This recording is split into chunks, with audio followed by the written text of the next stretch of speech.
States.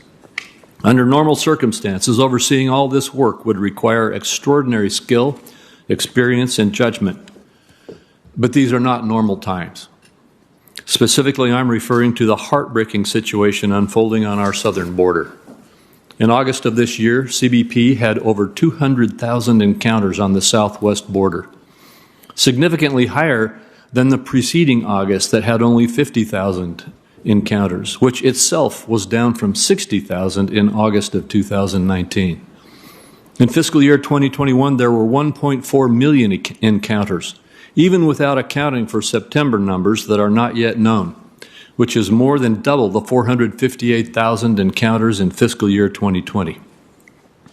Once in office, the administration's initial approach to this surge was to downplay, or worse, undermine its own tools to address it. It eliminated the successful Remain in Mexico policy known as the Migrant Protection Protocols. This program wisely required certain migrants to remain in Mexico while their claims were decided. The sudden termination of the program was not only rash, but, as confirmed by the Supreme Court in August, contrary to law. Moreover, the men and women of CBP have been left demoralized and adrift by the administration's approach. Indeed, the president of the Federal Law Enforcement Officers Association has written that the administration needs to stop blaming the federal law enforcement officers at the border, who are overtasked, under-resourced, and underappreciated. It is the lack of a coherent strategy that has escalated the crisis at the border, not the border officers, end quote. In sum, the crisis, and that is precisely what it is absolutely unacceptable. This committee must ensure that CBP is headed by someone who has the requisite ability and commitment to end it as soon as possible. Failing to ensure such will only prolong this tragedy. Accordingly, I look forward to this hearing and the nominee's testimony and his response to our questions. Thank you, Mr. Chairman. Thank you, Senator Crapo, and as always, I look forward to working with you. Senator Sinema is here. Senator Kelly is here. Chief, you have the good fortune to be supported strongly by both of your United States senators. We welcome their remarks. We'll begin with Senator Sinema. Thank you, Mr. Chairman. I appreciate the opportunity to attend today's Finance Committee hearing and introduce Chief Chris Magnus, an exceptional nominee to be Commissioner of Customs and Border Protection. And I'm very pleased to be joined today by my friend and colleague, Senator Mark Kelly, who will also offer introductory comments. Chris Magnus has been a police chief in Fargo, North Dakota, Richmond, California, and currently my hometown of Tucson, Arizona, and that's where I've gotten to know him. His background as an exceptional law enforcement professional on both the northern and southwestern borders has prepared him well to help CBP overcome and meet the challenges at our borders.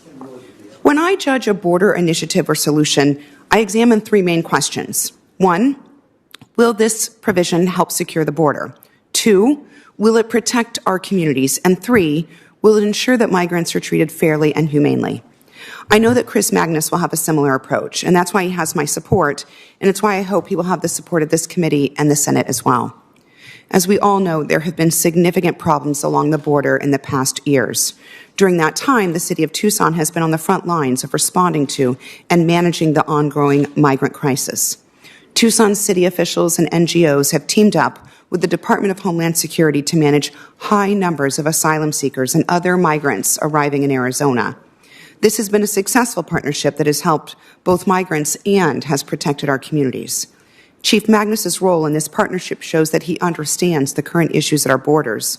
He collaborates effectively with various stakeholders to tackle complicated problems, and he's ready to get to work to solve these issues. Chief Magnus also understands that we need to secure the border. This is a law enforcement challenge that starts at our ports of entry, which is where most of the narcotics that cross the southwest border enter our nation.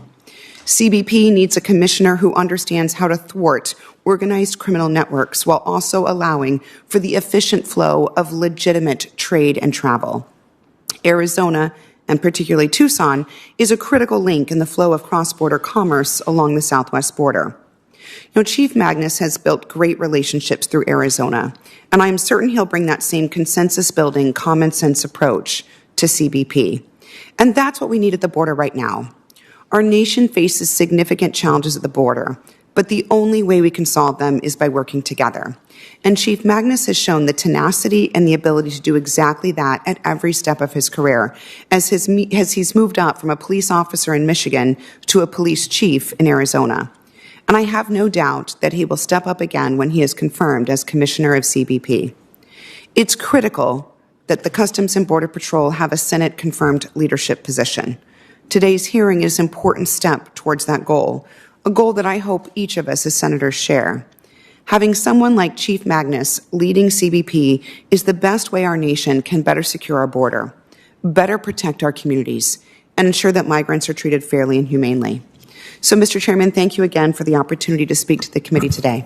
Thank you, Senator Sinema. Chief, you have the support of 100% of Arizona's United States senators, and we'll hear from the other one. Senator Kelly. Thank you, Mr. Chairman. Chairman Wyden, Ranking Member Crapo, and members of the committee, thank you for holding this hearing. Happy to be here today with Senator Sinema to introduce Tucson Police Chief Chris Magnus, who has been nominated to be the Commissioner of Customs and Border Protection. As a Southern Arizonan, Chris Magnus knows well the importance of this critical post. Arizona shares a 373-mile-long border with Mexico, and Arizonans know that too often Washington is far removed from this reality, trying to secure the border and fix our broken immigration laws without knowing what's happening on the ground. Washington has failed Arizonans on this issue for decades, and it's eroded trust in the system. That's why we welcome the nomination of Chief Magnus, a Tucsonan and longtime law enforcement leader, to head Customs and Border Protection. Because we need a smart approach at the border that is humane, orderly, and secure. And we need someone at the helm with the experience and perspective to implement those smart solutions. And as we continue to overcome the COVID-19 pandemic and work to rebuild our economy, it's critical that our trade and tourism economies recover as well. We need a leader at CBP who can undertake the task of ensuring we have the resources, training, and capacity at our borders to process increased tourism and cargo, which our border communities and businesses depend on. And finally, CBP officers have a difficult job. They are often stretched thin and asked to work long hours in difficult conditions. I appreciate their service. It is critical for Arizona and for CBP to have Senate-confirmed leadership committed to supporting officers and carrying out its mission. Over his 42-year career in law enforcement, Chief Magnus served as the chief of police in 3 separate police departments across the country.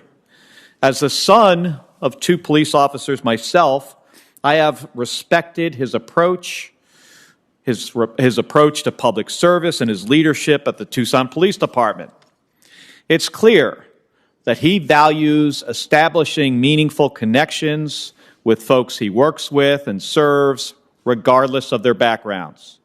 He has done this in Tucson, working with and earning the respect of leaders of different political parties and from different parts of the community. In Southern Arizona, we have gotten to know Chief Magnus as a committed public servant with the grit and experience to take on this job.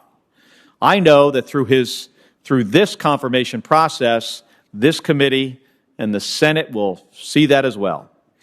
And when he's confirmed, we in Arizona look forward to continuing to work with him to secure our border and support the men and women of CBP. Thank you, Mr. Chairman. Thank you, Senator Kelly. And I know both of my colleagues have busy days, so you can consider yourself excused. And thank you very much for being here to launch Mr. Magnus's nomination hearing.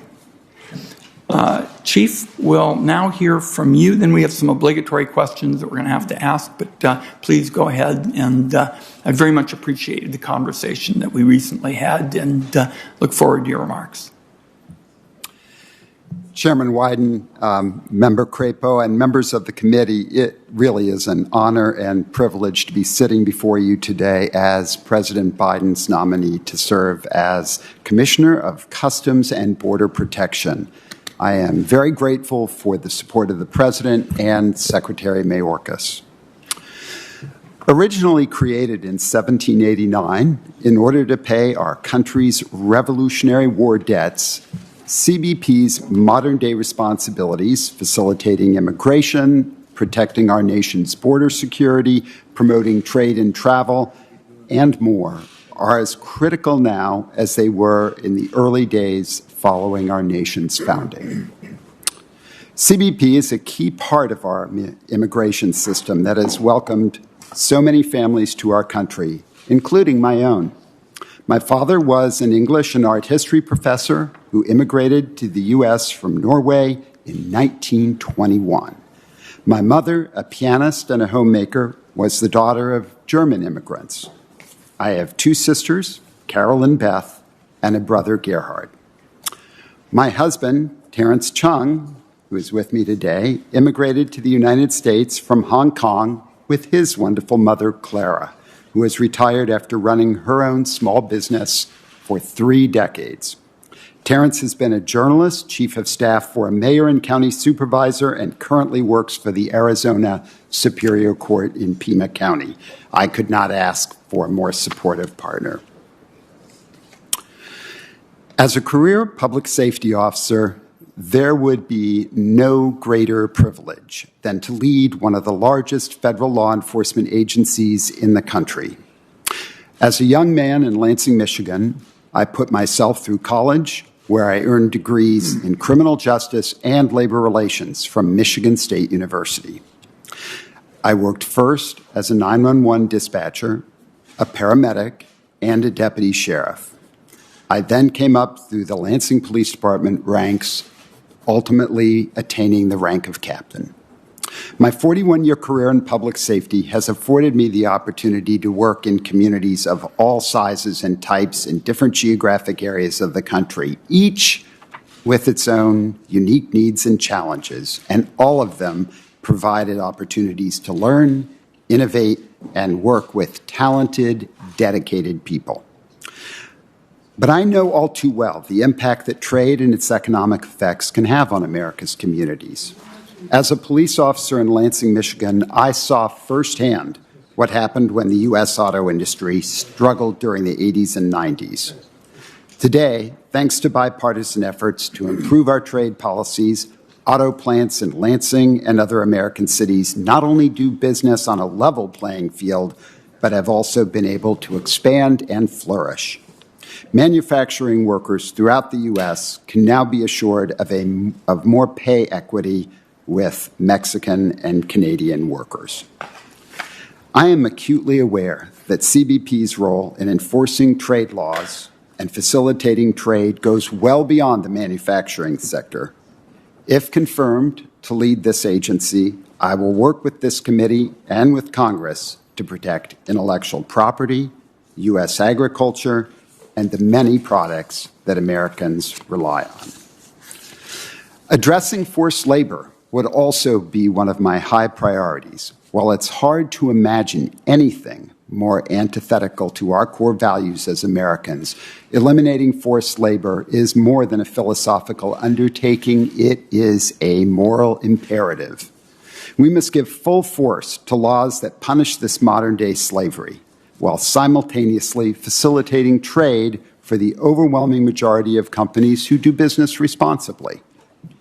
Today, I live in a city close to the U.S. border with Mexico and consider myself lucky to have visited both borders many times.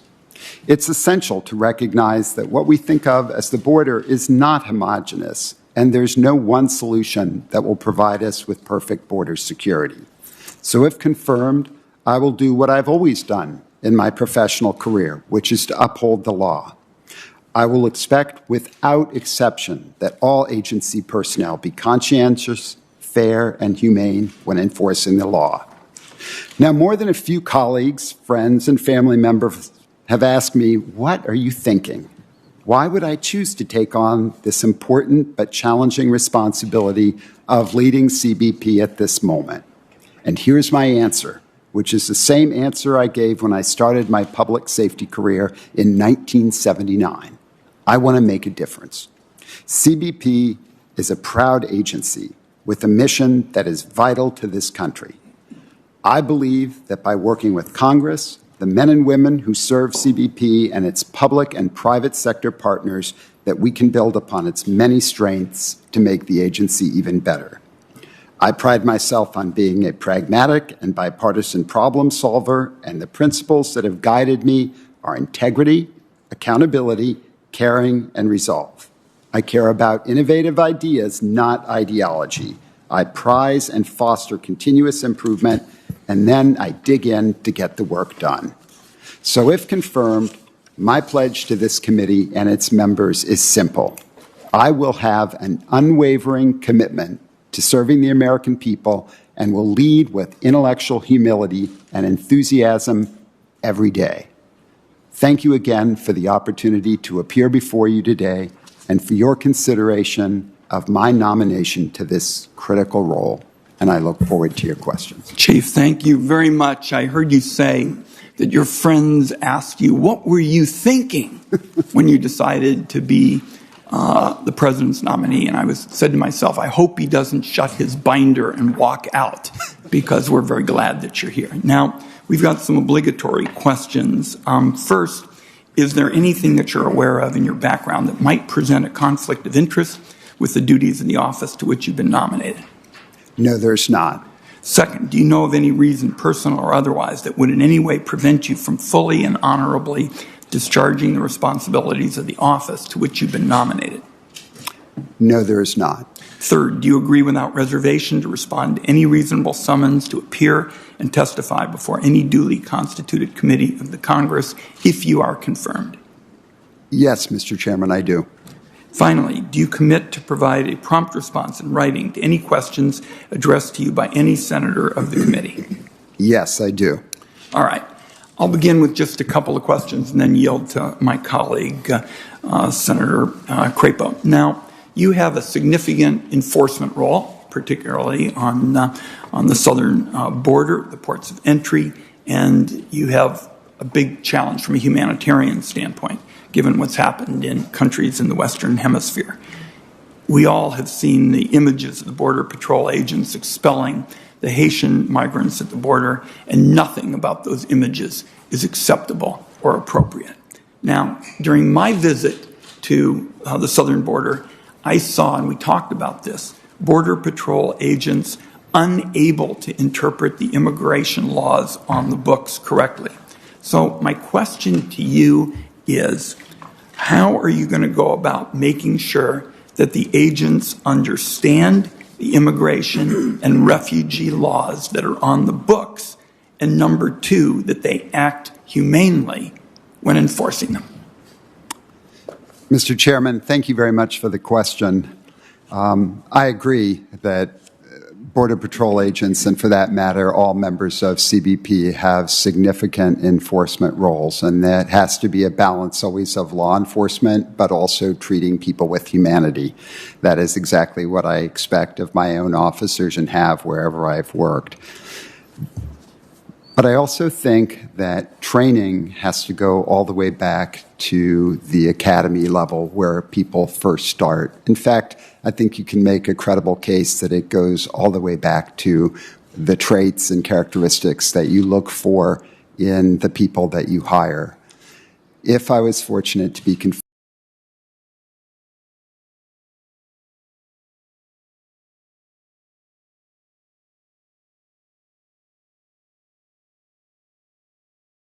of these laws and treating people humanely is mutually exclusive. We're going to have to insist on both, and we'll have further discussions about it. Let's talk about the supply chain situation, the backlog, enormous problems for American businesses, raising costs for our consumers, long waits, for example, CBP X-ray machines, and the Biden administration has engaged in a public-private partnership now to keep U.S. ports open 24/7, to address shipping issues. We want to ask specifically about your role in this, because it's clear to me that you're not going to be in a position to deal with all aspects of the supply chain backlog.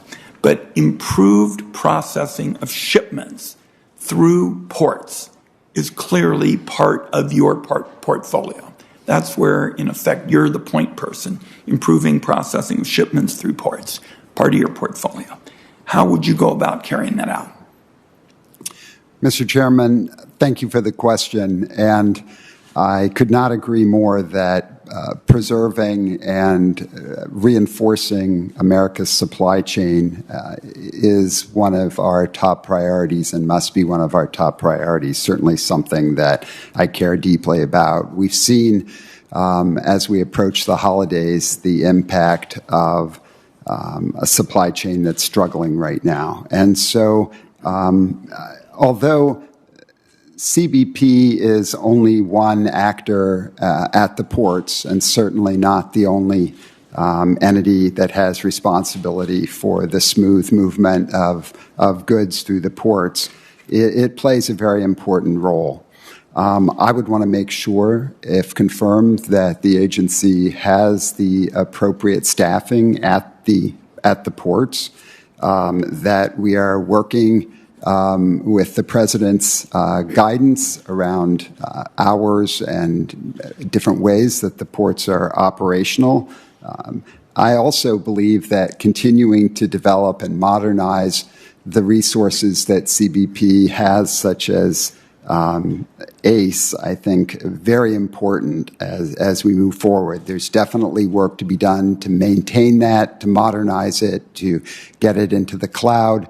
All of these things will help us, some both in the short run and in the long run, but all very important. One last question we can do quickly. I want to talk to you about e-passport security. As you know, the General Accounting Office identified a major security gap at the border. Customs and Border Patrol lacked the software necessary to verify that the data stored in passport chips hadn't been tampered with or forged. The agency initially ignored the report. Then we started putting pressure on the agency well before your time, urging the agency to address this vulnerability, and the agency began a pilot of the necessary software. Unfortunately, that software pilot, that software license lapsed after the pilot ended, and now there's no fix on the border. Will you commit this morning to working with us to address the GAO findings and provide Customs and Border Patrol agents with necessary tools to spot high-tech forged passports that are being used by spies and criminals? Mr. Chairman, thank you for that question. And isn't it a source of frustration in so many of our organizations? I know I've dealt with this over and over again, where good pilot programs just sort of seem to somehow never be put into full force or appropriately implemented. What you've described is a system that makes imminent sense. It is absolutely something that I would pledge to complete, because I think we need this as part of our national security. My time is up. Let's you and I talk about a specific timetable for it, because I think this is a tool that increasingly will be used by people like spies, criminals, and people who threaten our country. We've got to get it online. Senator Crapo. Thank you very much, Mr. Chairman. And Mr. Magnus, Senator Wyden's question on the supply chain and ports was actually my first question, too, so I appreciate his raising it and your answer to it. I'm going to move on to some immigration enforcement issues. One of President Biden's first actions upon taking office was to inexplicably announce a 100-day moratorium on deportations, including on individuals subject to a final order of removal. A federal court quickly issued a preliminary injunction finding that this was acting inconsistently with our immigration law. Although the Biden administration subsequently agreed to let the moratorium lapse, the precedent is deeply troubling. If the president doesn't like the law, he needs to work with Congress. And my question to you is, will you commit to enforce our immigration law at the border? including using all of the resources available to CBP?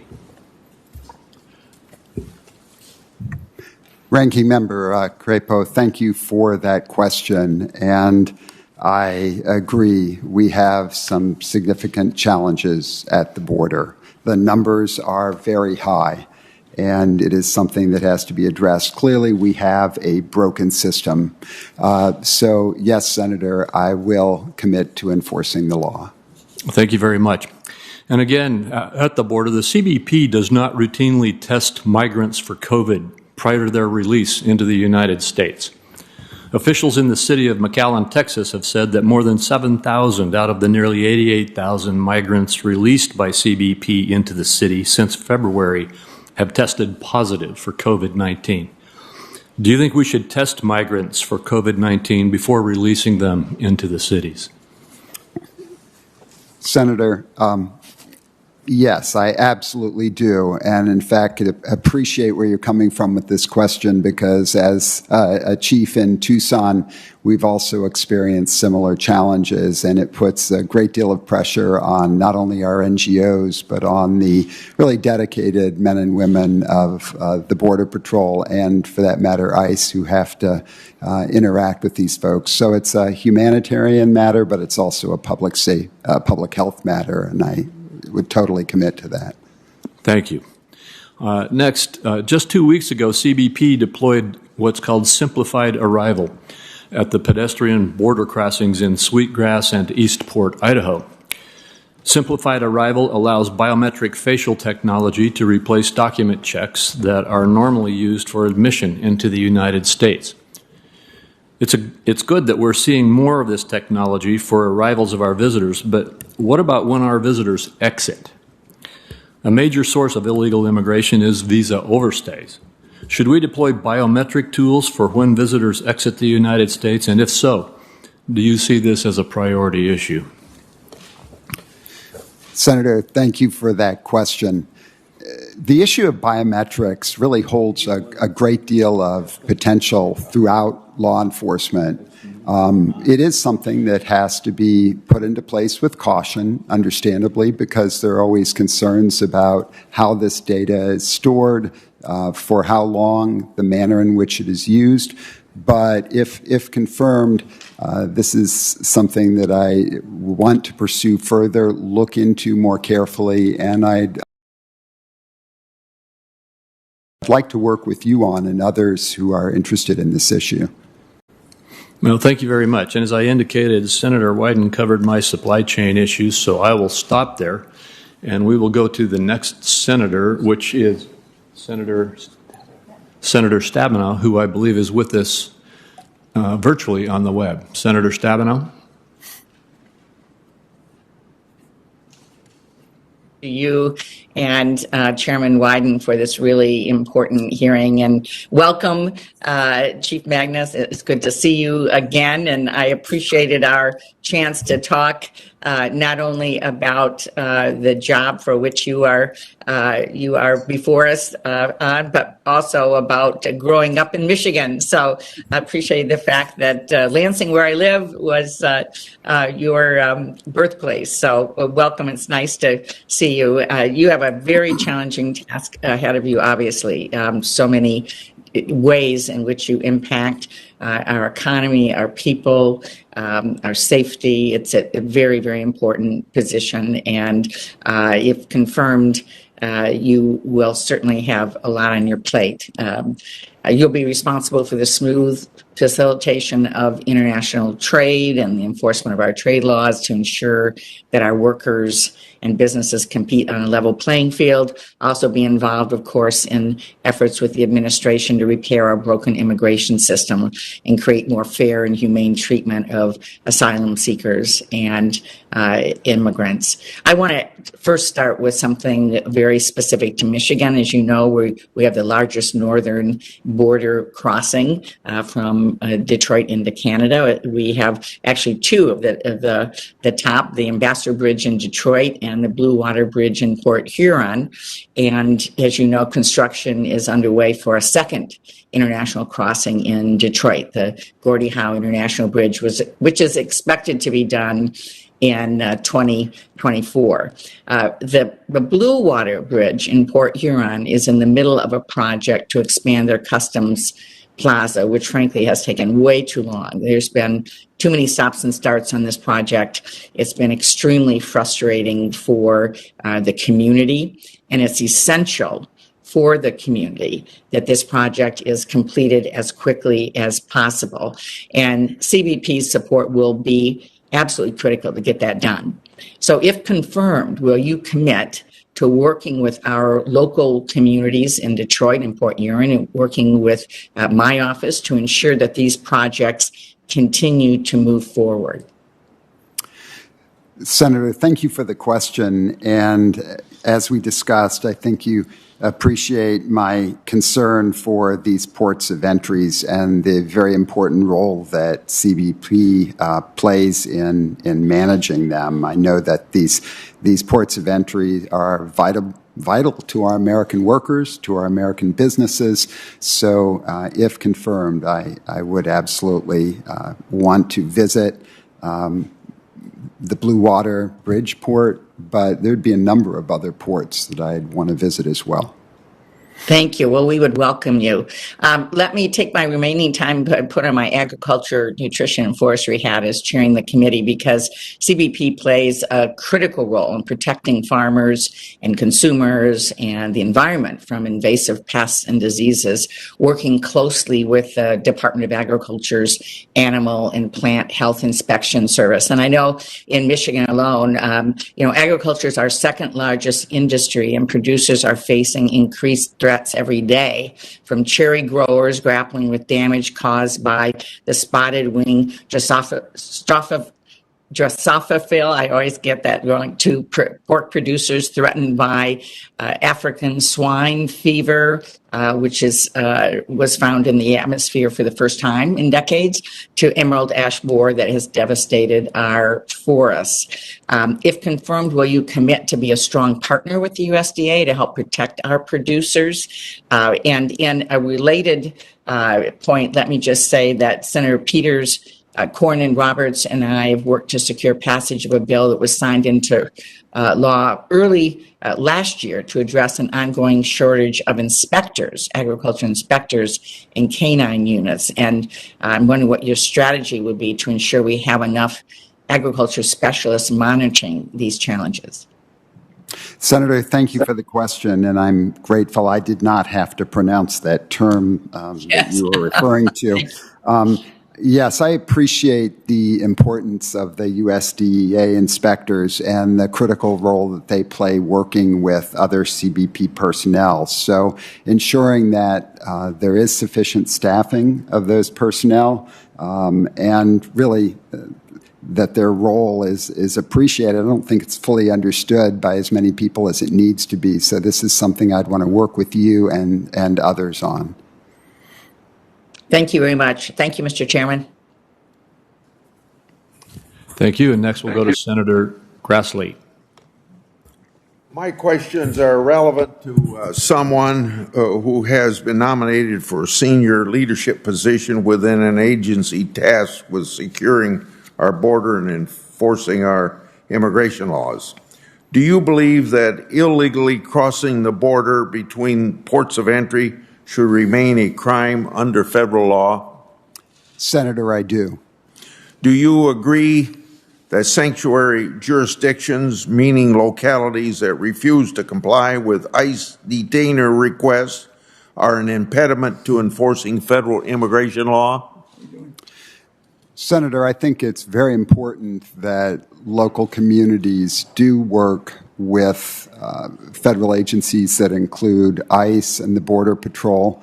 And I appreciate your question. I think there have been some legitimate issues raised about the risk that communities may be in when they are enforcing detainers as opposed to making arrests. We have been advised in several of the communities I worked in that by our legal advisors and city attorneys that we should have an arrest warrant to be holding individuals for ICE.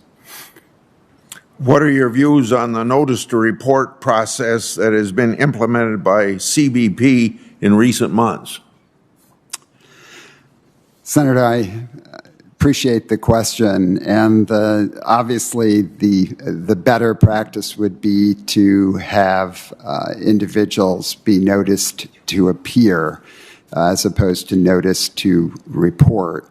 I understand that because we have not had enough asylum officers or immigration judges, and that's not just recently, that's been really over the past 4 years, and also because we have some very long waits for people to come before a proceeding, we have a real challenge on our hands. And so I think this is something that Congress is going to play a very important role in helping to fix, but I think this is definitely what we have now, a broken system. On a legal point on the same matter, what, in your view, is a statutory basis for notice to report process? Senator, thank you for the question, and that's something that I'm not knowledgeable about at this time, but that I would want to learn more about. I can tell you this, however, if confirmed, I believe our primary role has to be to enforce the law, and I would make that commitment to you. Since you felt you weren't able to answer that question because of not maybe knowing the basis of it, would you respond to that question in writing then about the statutory basis for notice to report? Senator, I'd be happy to do that. Do you believe that it's necessary to maintain the Title 42 public health expulsion order at the border, particularly since about 15% of the people crossing the border are positive? Senator, as I think I indicated in my opening statement, as a paramedic for 10 years, public health has always been one of my top concerns. And because of that, I think it's absolutely imperative that we do everything possible to stop the spread of COVID. And Title 42 is a CDC authority, and it helps. I think it helps with this. CBP certainly has a responsibility with implementing this policy. But here's the bottom line, Senator. I will always comply with the law, even as it changes, perhaps, regarding Title 42, no matter what it is that the courts decide. What are your views on the scope of the humanitarian exceptions to Title 42 expulsion orders and the extent to which they should be utilized? Senator, I appreciate the question, but again, this is an area that I think coming in from the outside, I would need to learn more about. I'm not aware of as much information as I'd like to be in order to answer that question at this time. Okay. My last question will have to be this. At the time you, in regard to the Portland, Oregon attack on the federal courthouse, you issued a tweet in the New York Times that said, quote, "This activity, I won't even dignify it by calling it policing, is an affront to constitutional professional law enforcement," end of quote. You then questioned the officers not having visible patches or name tags, using unmarked vehicles.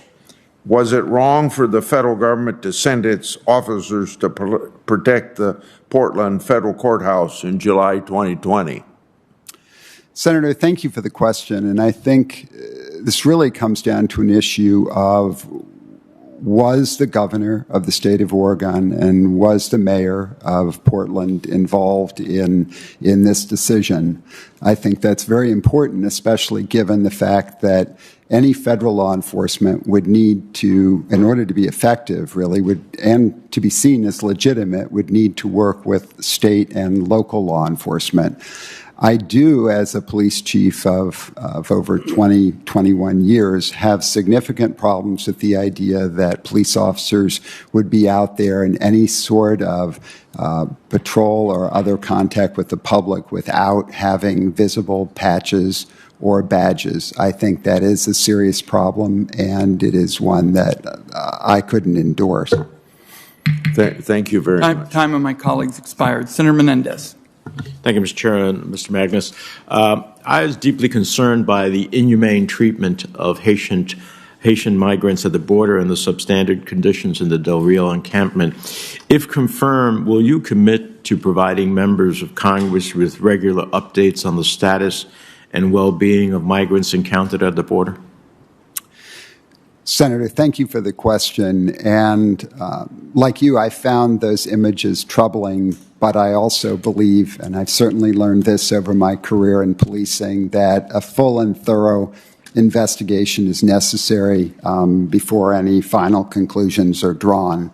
That said, I would totally support keeping this committee, any member of the Senate, abreast of the progress associated with the investigation. DHS officials reported that multiple agency failures, including a failure to share important intelligence, left U.S. immigration officials unprepared to adequately respond to the large influx of Haitian migrants that arrived in Del Rio in September. If confirmed, what will you do in your role as commissioner to address these operational missteps? Senator, thanks for that question. I think we can always do better.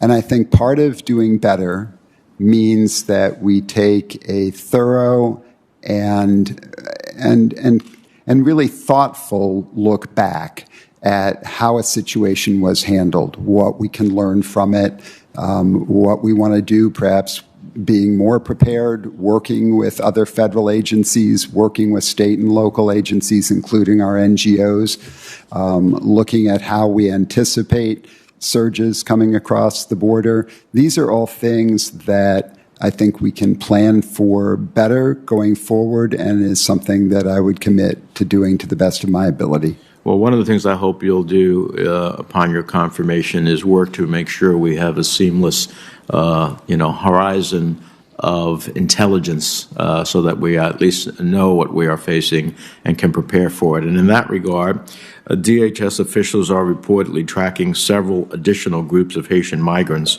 including more than 20,000 migrants currently residing in Colombia, who may also make their journey to our southwest border. If confirmed, what measures would you take to ensure that the agency is prepared to handle any future influxes of migrants at the border? Senator, thank you for the question. And I think the issue of preparation is critical.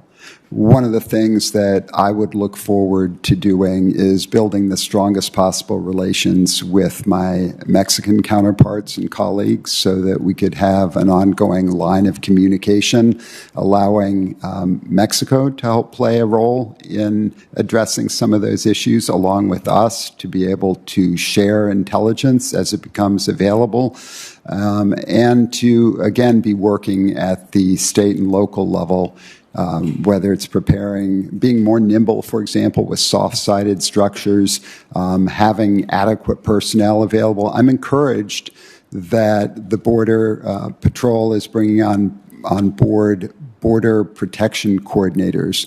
And I think they've brought on about 400 of these at this point, which would make processing of individuals also something much more efficient than what we have now. So there are a lot of steps when it comes to preparation. If confirmed, there's plenty to learn. I would want to dig in by talking to not only the sector chiefs and others in top leadership positions, but also those at the line level, the rank and file. I appreciate that. One of our challenges, which is probably above your pay grade, if we want to stop the flow of undocumented migrants, you have to deal with root causes, whether that be in Central America or certain instability in Haiti.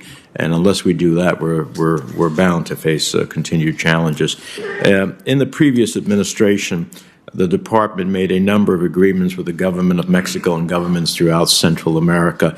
Would you commit to keeping this committee, as well as the committee that I chair, the Senate Foreign Relations Committee, informed about bilateral agreements or MOUs related to migration cooperation?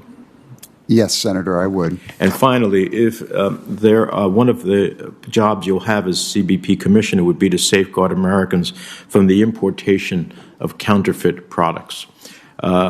If confirmed, will you commit to taking concrete steps to strengthen our anti-counterfeit measures? We face this in New Jersey in several different instances. The bridal industry is one where these dresses are made. People on their most significant day in their life maybe buy something that they think is going to be exactly what they saw in their bridal store in New Jersey, and they get it from China, and they find themselves ultimately with a quality that suggested something different, and then was far different than what they got, and it's too late. And they appear to be the same exact as that which would be purchased domestically. So there's a lot of counterfeiting going on in that regard, and would hope you would make a commitment to strengthening our counterfeit measures. Thank you for that question. The whole area of e-commerce is something that I am particularly interested in. You're right to remind us that these are dangerous items in many cases, ranging from pharmaceuticals all the way through to flammable mattresses. So e-commerce is an area that I'm very excited delving into further. Obviously, it also involves the theft of intellectual property. We're certainly talking a lot more than just counterfeit, luxury items. These are things that are really potentially dangerous and are a ripoff to the American public. Thank you. The time of my colleague's expired, and he's making an important point. And as the author with Senator McCain of the original Internet tax legislation, look forward very much to working with my friend and colleague, Senator Menendez. Senator Cornyn. Welcome, Chief. I enjoyed our conversation. It's now been, I guess, a few months ago when you were first nominated. Have you had a chance to review the guidelines for enforcement of civil immigration law that were issued by Secretary Mayorkas on September the 30th? Senator, thank you for the question. And at this point, I'm still familiarizing myself with some of that information, but want to become very familiar with it if I'm able to move forward.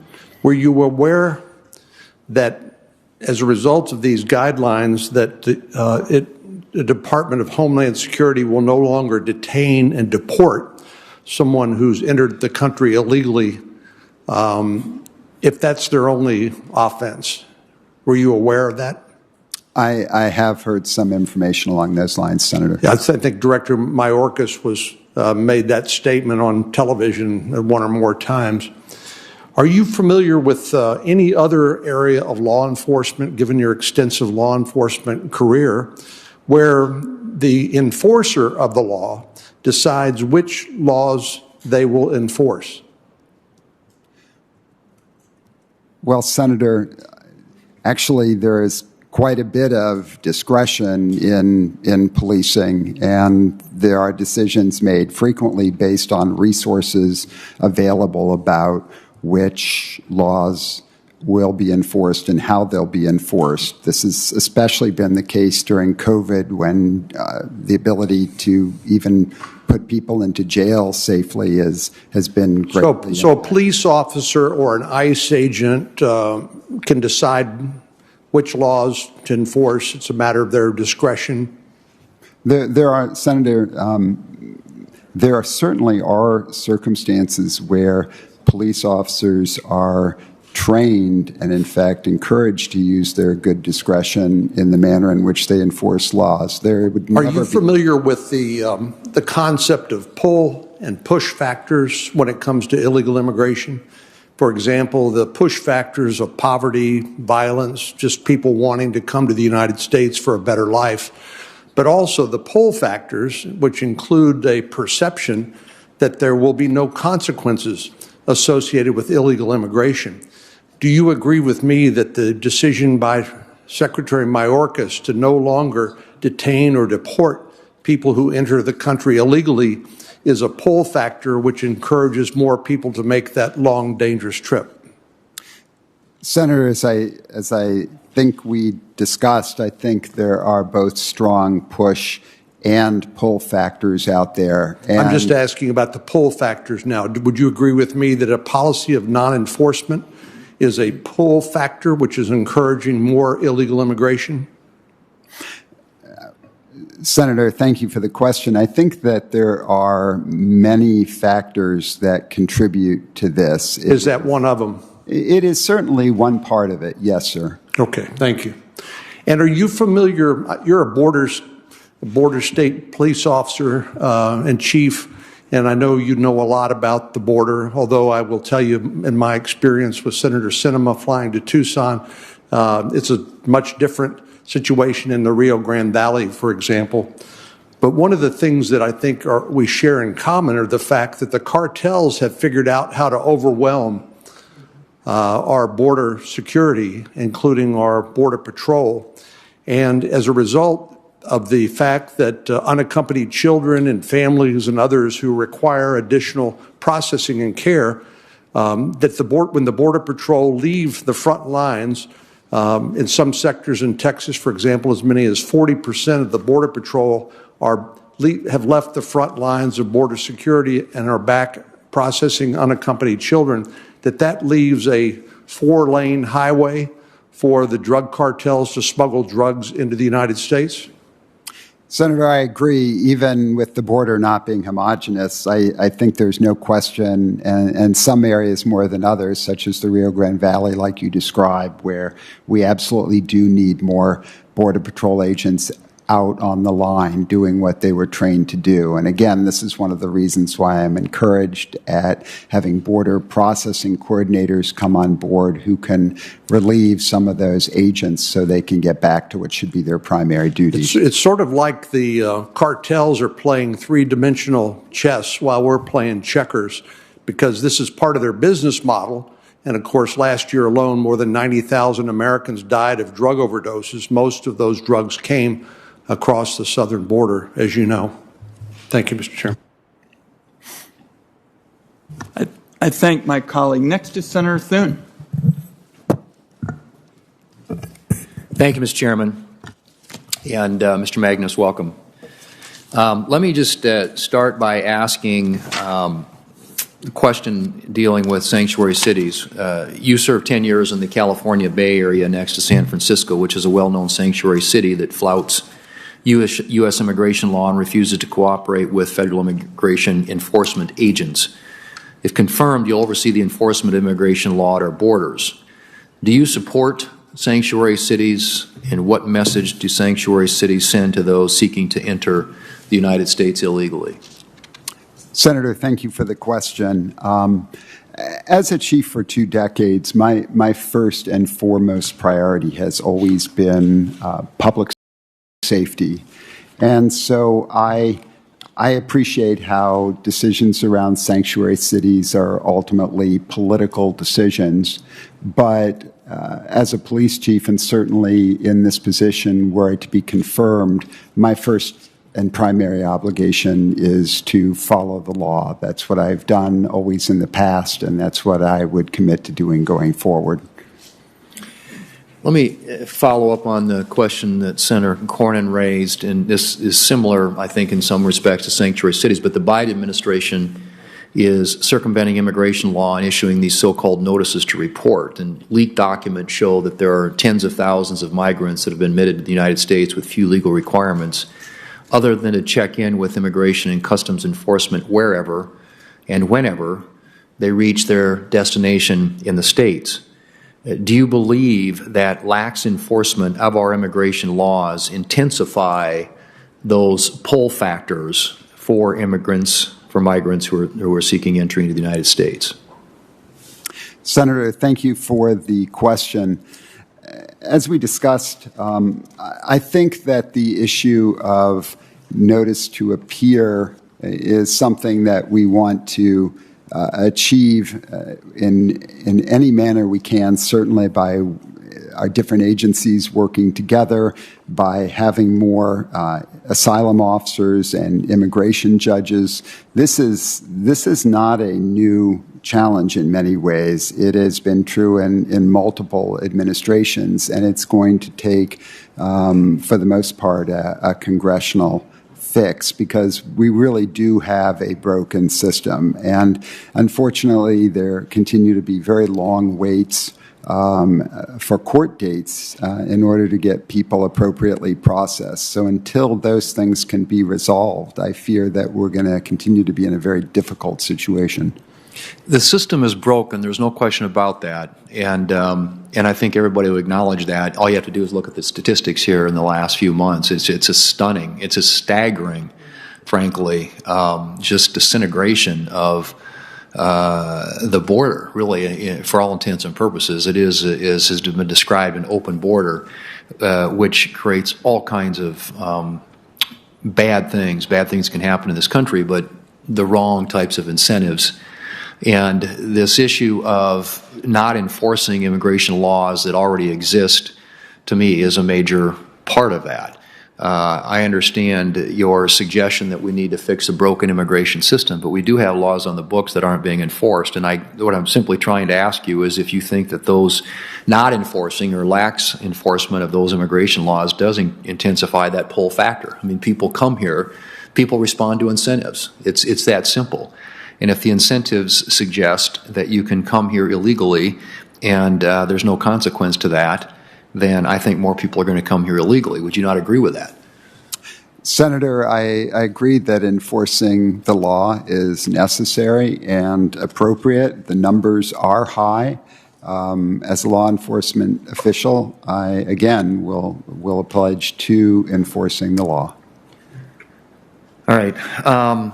Just very quickly, because my time's about out here, but on this supply chain issue, as you know, they've come under unprecedented strain. And we've got agricultural producers across the country, including in my home state of South Dakota, that continue to harvest their crops and worry that these supply chain constraints could threaten market access for their products. As commissioner of the CPB, how would you work with the ports and their various stakeholders to improve fluidity and resolve this issue? And perhaps you could quickly touch on how some of these union rules play into that and are helping contribute to these systemic delays. Senator, could not agree more that the supply chain, especially at the time we're in right now, is critical. And so addressing the movement of goods through the ports in any way possible to expedite that is something that is going to be very important. Obviously, this is going to require working with the port directors. It's going to require close relationships and continued work with groups like COAC and other business groups, both large and small. I don't think there's simple solutions, but if confirmed in this position, CBP is going to continue to work very hard around this issue. Thank you, Mr. Chairman. Your time's expired. Time has expired. Senator Cardin. Thank you, Mr. Chairman. And Chief Magnus, first of all, thank you for your public service and thank you for your willingness to take on this extremely challenging position. I've listened to your responses to questions in regards to border enforcement. And certainly I agree that we need to enforce our laws. I've also heard your response in regards to the manner in which we enforce our laws. And there are a lot of desperate people who show up at our borders. Many have legitimate claims in entering the United States. We have families that show up on our borders. We have unaccompanied minors that show up on our borders. So I would just like to give you a chance to explain how you would balance enforcement of our laws with the enforcement of our values, which America has been the leader in the world during a time where we have more displaced people than we've had since World War II. So could you just explain to me your own personal philosophy on how you're going to balance the enforcement of our laws with the enforcement of our values? Senator, thank you very much for that question, because even as we spoke about the numbers being high, there is no question that we have to meet the challenge of asylum obligations as a nation and also the security of our borders. And I think that can be done in a manner that is yes, absolutely. More efficient. We can do better job with how individuals are processed. But key to this is that it is done humanely. I don't believe that we have to sacrifice efficiency for humanity. And so I think humanity has to be part of the discussion again, early and often throughout the careers of CBP members. This is something we talk a lot about in policing. We do our jobs enforcing the law, but how we engage with the public, even the public that we may be arresting, is what defines us as professionals. And this is something that we have a moral obligation to do. Thank you for that response. And I also heard you respond to the need for training, which I strongly agree with. A lot of times those funds become difficult. And part is our responsibility to make sure you have adequate resources. But I want to just deal with one of the major challenges that we've had in policing in recent decades, and that is discriminatory profiling. It really turns communities against law enforcement when we use discriminatory profiling. It's inefficient, it's wrong. If you have specific information, obviously the identifiers are important, but to categorize individuals by race or religion or other discriminatory issues is just wrong. I would like to again get your view as to how you would proceed with training to make sure that the agency that you lead does not use discriminatory profiling as a method of enforcement. Senator, thank you for the question, and I could not agree more. Profiling is wrong. This is an area where, yes, training is critical. It has to involve more than just a policy on a page. It has to involve scenario-based training. It has to involve discussions. And then people have to see, as they work their way through their careers, that this is something that's modeled appropriately by their supervisors and others. So I think there are ways to train more effectively that involve including the community in training, making some of these things real, bringing in people who have been profiled and having them share their experiences. These are things that we have done in the departments that I've worked in, and I think we can address this issue. And lastly, let me just reinforce the comments of the chair and others in regards to border enforcement of our trade laws, whether it's the anti-dumping, countervailing duties, whether it's child labor issues, whether it's intellectual property violations. We need to have a working relationship with the agency as to how we strategize in enforcing our trade laws through border enforcement. And I just really want to underscore the importance of us working together on that to develop a strategy, and I would welcome your recommendations to our committee as to what tools you need to better enforce our trade laws. Thank you, Mr. Chairman. Senator Carper, I believe, is online. Thanks, Mr. Chairman. Chief Magnus, good morning. Thanks for joining us. Thanks for a lifetime of service, and thank you for your willingness to serve in this important role. Thank you for your patience in waiting for this hearing and the chance to have your nomination debated. Like a lot of my colleagues, I've been trained as a leader since childhood, Boy Scouts, Civil Air Patrol, Navy. And I always said that leadership is the most important ingredient in the success of any entity, large or small, business, private sector. Government is the most important ingredient of all for the success of that organization.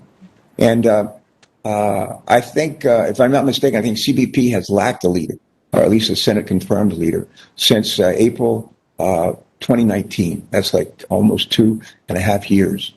And that said, as you know, CBP is our nation's largest law enforcement agency with over 60,000 employees, if I'm not mistaken. Should you be confirmed, you'll be managing those 60,000 men and women, and your leadership will be central, not only to those in CBP workforce, but to the success of CBP, and frankly, to the department as a whole.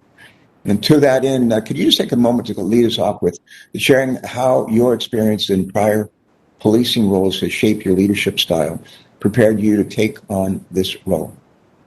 Go ahead, Chief. Senator, thank you for the question. I have been very fortunate to work in several different police agencies of different sizes in different communities.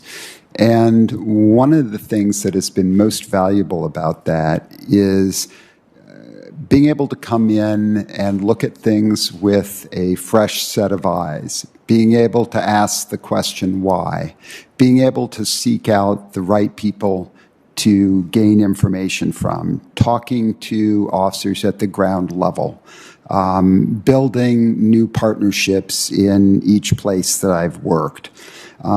These are all things that I think that I would want to bring as a priority if confirmed to this position.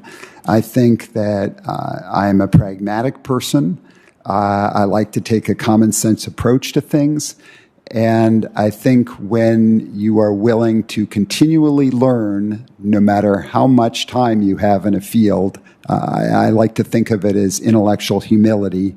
I think it makes for an effective leadership style, and I think it helps you really get some exciting things done. Yeah, thank you for that response. Second question I'm going to ask you deals with immigration reform, something we've talked about, not done enough about. We've talked about a whole lot here in recent years, but for years I've worked with colleagues on both sides of the aisle in order to try to achieve comprehensive immigration reform. Unfortunately, we still face a number of issues in our immigration system that need to be addressed, as you know. The men and women of CBP are on the front lines each day confronting the challenges created by an immigration system in need of reform. And to that end, what issues do you predict CBP will face given the need to drastically reform our nation's immigration policies and procedures? How will you work with your counterparts to make sure that these challenges are heard and addressed at all levels of the agency? Senator, thank you for the question. I think it's been particularly difficult to be a CBP agent and certainly a Border Patrol agent in the recent past. I think as laws and policies change, it is necessary to continue to reinforce the idea that professionals, as in policing, enforce the law. And so to the degree that I can help depoliticize this process and build in resiliency as a key for helping our men and women, our hardworking men and women of the Border Patrol, be as effective as possible in their jobs. These are things that I'd like to tackle. I think immigration reform, as you say, Chief, I'm going to ask you to hold it right there. Chief, I'm going to ask you to hold it right there. And we'll allow you to answer for the record the rest. A real quick question. The Secretary's September 30th border enforcement priorities include recent border crossers. Do they not? I'm sorry, could you repeat the question? Yeah, the Secretary's September 30th border enforcement priorities include, if I'm not mistaken, recent border crossers. Do they not? And can you speak to the folks no longer subject to deportation, please? I'm sorry, Senator. It's a little difficult to quite make out what you're asking me. Let me just say it again. The Secretary's September 30th border enforcement priorities include recent border crossers. Do they not? That could be a yes or no. And if you don't know, just say I don't know. No, I'm not sure, and because I'm having a little trouble understanding the question, I'd like to be able to respond back to you. And you will be more than welcome to do that. Let me just close by saying I'm delighted to see you sitting before us for this hearing, and we look forward to being able to debate your credentials. I think they're excellent, and to having an opportunity to vote for you on the floor soon. Thank you so much. Thank you, Senator Carper. Senator Langford is next. Chairman, thank you. Chief Magnus, thanks for dropping by the office and get a chance to be able to visit yesterday, to be able to talk through some things. Let me set context here because I want to ask a larger question, because really the big issue is, what are you going to do? What's the plan? Right now that we're facing this year, the highest number of illegal crossing interdictions ever in the history of our country this year. Now that is after October, November, December, January were low numbers, But mysteriously, starting in February all the way to the present, numbers have skyrocketed. We have triple the number of people each month that are crossing the border illegally now than what we had October, November, December, and January. We have the highest amount of methamphetamines crossing our border in the history of our country. We have the highest number of fentanyl crossing our border in the history of our country. We have, as you described yesterday, what the public hates, chaos on our southern border right now. You have described yourself as not an open borders guy, which I appreciate. The big question that we've got to resolve here, stepping into this role, is you're walking into a chaotic situation where we have the highest number of illegal crossings in the history of our country. What is your plan? Senator, thank you for the question. And of course, if there was a ready-to-go plan to address all the problems that you've just described, my guess is that not only CBP, but you all as a body would have seen to it that it was implemented. I think that key to answering your question is going to be the importance of collaboration, building relationships. I think it's going to be important that the individuals who are making the policy decisions, which obviously include the secretary, the president, and others, that they get accurate feedback from me based on what I'm seeing in terms of talking to the men and women at the border, in terms of talking to people in border communities. I think getting that accurate information, and as I pledged to you yesterday, my commitment is to be an honest broker around how this works, is going to be very important in terms of formulating a plan. That's something I want to be part of, is those discussions. So let me drill down a little more on this, and that is, how do you evaluate whether it's successful? Reducing the chaos, is that we move people across the border faster? Because when Secretary Mayorkas was in front of the Homeland Security Committee, his statement was, we're getting much better at the border, we're moving people into the country faster. They're not having to stay as long at the border in these camps. We're getting them across the border faster. So my basic question from a law enforcement perspective is, you're a chief law enforcement officer in this role, leading a lot of law enforcement folks. Is your goal to facilitate faster transition from people crossing the border into our country, or is it to prevent people that are illegally crossing our country from coming into our country? Senator, thank you for the question. And actually, I think it has to be some of both. We are always going to have some degree of people crossing the border. This has been the case now for years. We've had surges. And so we've never had a surge like this. Senator, I understand. This is the highest number ever in the history of our country. Senator, I understand your concerns, and I don't disagree with you that the numbers are very high.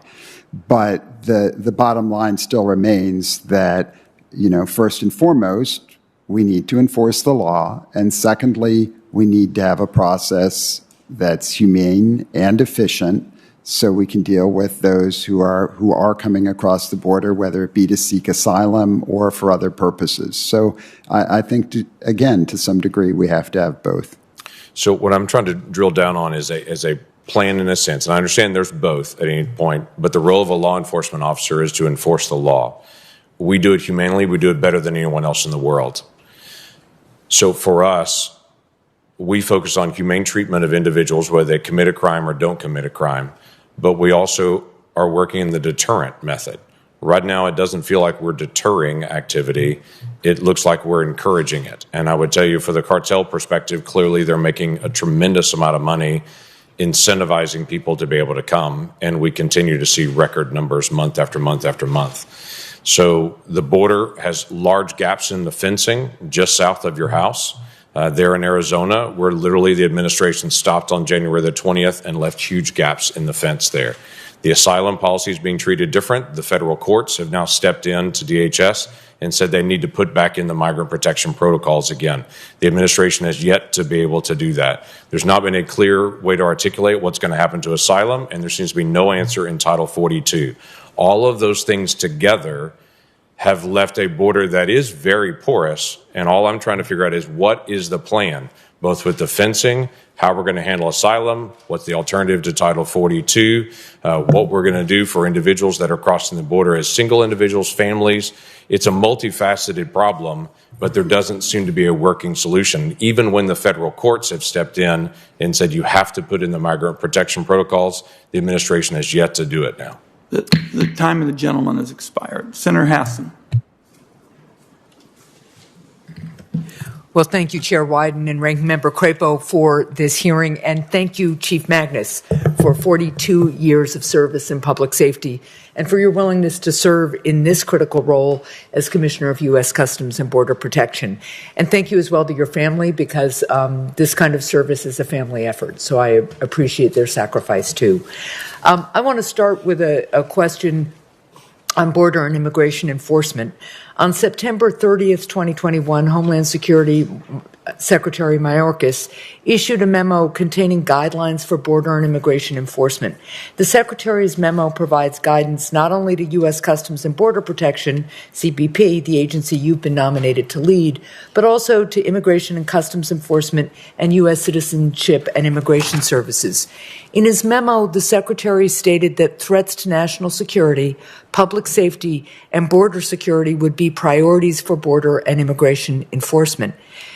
Chief, we talked a little bit about this during our one-on-one meeting. Do you agree that individuals charged with serious crimes, not just those with prior convictions, can pose a threat to public safety? And do you agree it's important that DHS personnel have the discretion to detain individuals who are a threat to security or public safety? Senator, thank you for the question. And no question, if we're looking at this from a public safety standpoint, the answer has to be yes. Thank you. Now on to an issue of counter-narcotics, part of the very important CBP mission. As we discussed during our private meeting, the substance misuse epidemic is ravaging my state of New Hampshire. It's ravaging your state of Arizona and communities all across the country. U.S. Customs and Border Protection has an important role in disrupting international drug smuggling operations and interdicting the flow of drugs and money across the U.S. border. Transnational criminal organizations are adapting and exploiting predictable procedures at U.S. borders. They use rail transportation, pedestrians, unmanned aerial vehicles, and even submersible vessels to smuggle drugs into the United States. Chief Magnus, as a police chief of a border community, how have you prioritized and fought drug organizations undermining your community? And if confirmed to lead CBP, what would you do to fight international drug trafficking? Senator, thank you very much for the question. And you're touching on an issue here that is really near and dear to my heart, because so many members of our community in Tucson, not to mention across the state and country, have died as a result of opioid overdoses. I think this battle has to be fought on multiple fronts. Yeah. I will tell you, in Tucson, we have a collaborative effort called the Counter-Narcotics Alliance that involves not only state and local partners, but our federal partners as well. And I think this type of collaboration is essential. But I think we also have to use every available means at our ports of entry where we know the great majority of these drugs are coming across, to use technology and other resources more effectively to address these drugs. And then there's the area, and I think it was touched on previously, related to e-commerce, where we know that there are many opioids and precursors of such that are coming through these small packages, and many times through the Postal Service because of relationships that are complicated involving China. And so this is an area I know where Senator Portman and others have put a good deal of work into the STOP Act. Yep. And CBP plays an important role in enforcing that act. So, as I said, there are a whole series of ways in which we can, I think, always do more to address this scourge. Well, thank you. And I was going to ask you about the importance of new technologies on the border, and you've touched on that. And I just will ask you, please, if you are confirmed, to please let Congress know if there are additional resources or technology that CBP needs to strengthen border security, because I think that's going to be critically important, especially in the counter-narcotics mission. Thank you, Senator. I will do that. Okay, thank you. One last topic. CBP has two important missions: securing the U.S. border from dangerous people and goods and facilitating the legitimate flow of commerce and travel. I was pleased that the administration finally heeded my calls and those of others to end the travel restrictions at the Canadian border, which is going to help New Hampshire's economy rebound. The reopening of the Canadian border to vaccinated individuals is an important and long overdue step. Chief, your background in law enforcement, including your time in a border community, makes you well suited for the security mission of CBP. But how familiar are you with CBP's important trade mission, and how will you prioritize and manage that mission? Senator, thank you for the question. And you're correct, not only in my time growing up in Michigan, but also in the 6.5 years I spent in North Dakota, where where the cross-border traffic to Canada is also essential for a whole host of reasons, causes me to believe that this is going to continue to be very important, even as perhaps the laws and rules change regarding Title 42. So whether it's appropriate staffing to address these issues, other factors that need to be considered, I'm very committed to this cross-border traffic and trade. Thank you, and thank you, Mr. Chair. Thank you, Senator Hassan, and we're going to be following up with you on those issues. They're incredibly important. Senator Daines is next. I think he's Chairman, online. thank you. Thank you.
Sorry, guys, not quite sure what happened. It looks like something did, though, because the feed is still live, but everything on my end is not working, except my audio.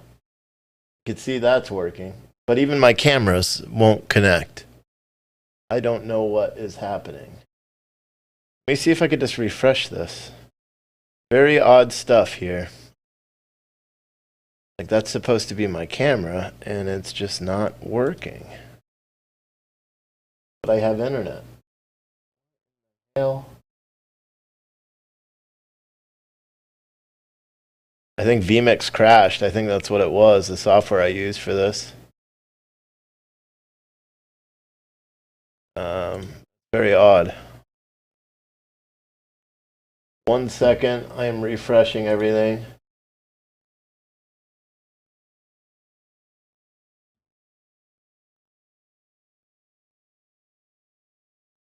Can you comment on that?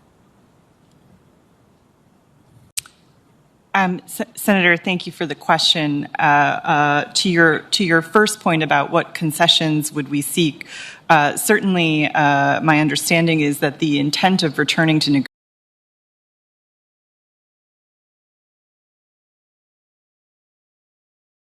build toward a longer and stronger deal. Certainly there are any number of Iranian... Noted. DHS tells us that we've already seen over 1.3 million illegal border crossings so far this year. That's about 1.5 times the population of Indianapolis, Indiana. I'd say that's a crisis. What number of illegal crossings would you consider to be a crisis? What if we were to quintuple that number? Would you then call it a crisis?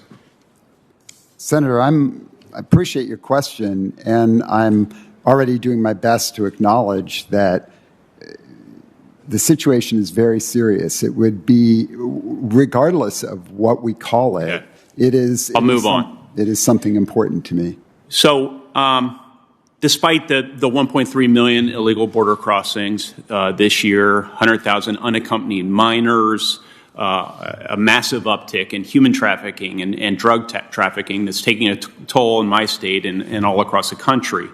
Earlier this month, Department of Homeland Security announced that it will terminate the remaining contracts for the southern border wall in the Rio Grande Valley. Now, look, I'm looking for a series of yes or no answers from you, sir. Do you believe that canceling such contracts at this time is a prudent choice, given the dire situation on our southern border, yes or no? Senator, I'm not working for CBP right now, so I don't even know exactly which contracts we're referring to. In preparing for this hearing, you didn't familiarize yourself with that, sir? I'm sorry, Senator, but I can't tell you I'm familiar with each contract that the Border Patrol has for infrastructure. What I will tell you, sir, is that I think there is a place for infrastructure, and I think that includes, in certain sections, completion of barriers, wall, other things. So this is an area that I want to learn more about. It's going to. Do you think there is a role? Would you commit to reinstating the contracts once you become commissioner, should you be confirmed? Senator, I can't commit to reinstating a specific contract that I'm not familiar with. Because you haven't familiarized yourself with that. Have you familiarized yourself with Title 8, U.S. Code Section 1325, sir?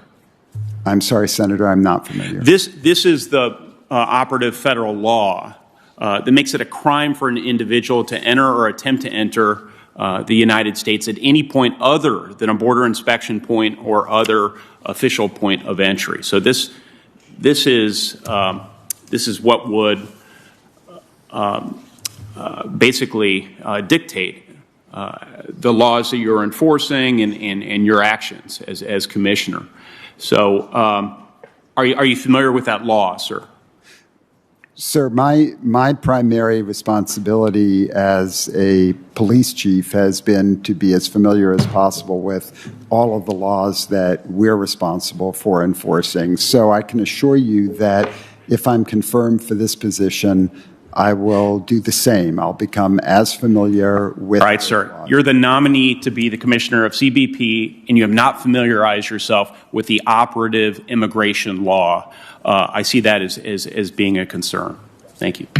Time of the gentleman has expired. We'll go to Senator Daines next. I'm going to just tell colleagues we're going to do our best to wrap up before the vote. So, colleagues, just be on notice. Senator Daines. Thank you, Mr. Chairman.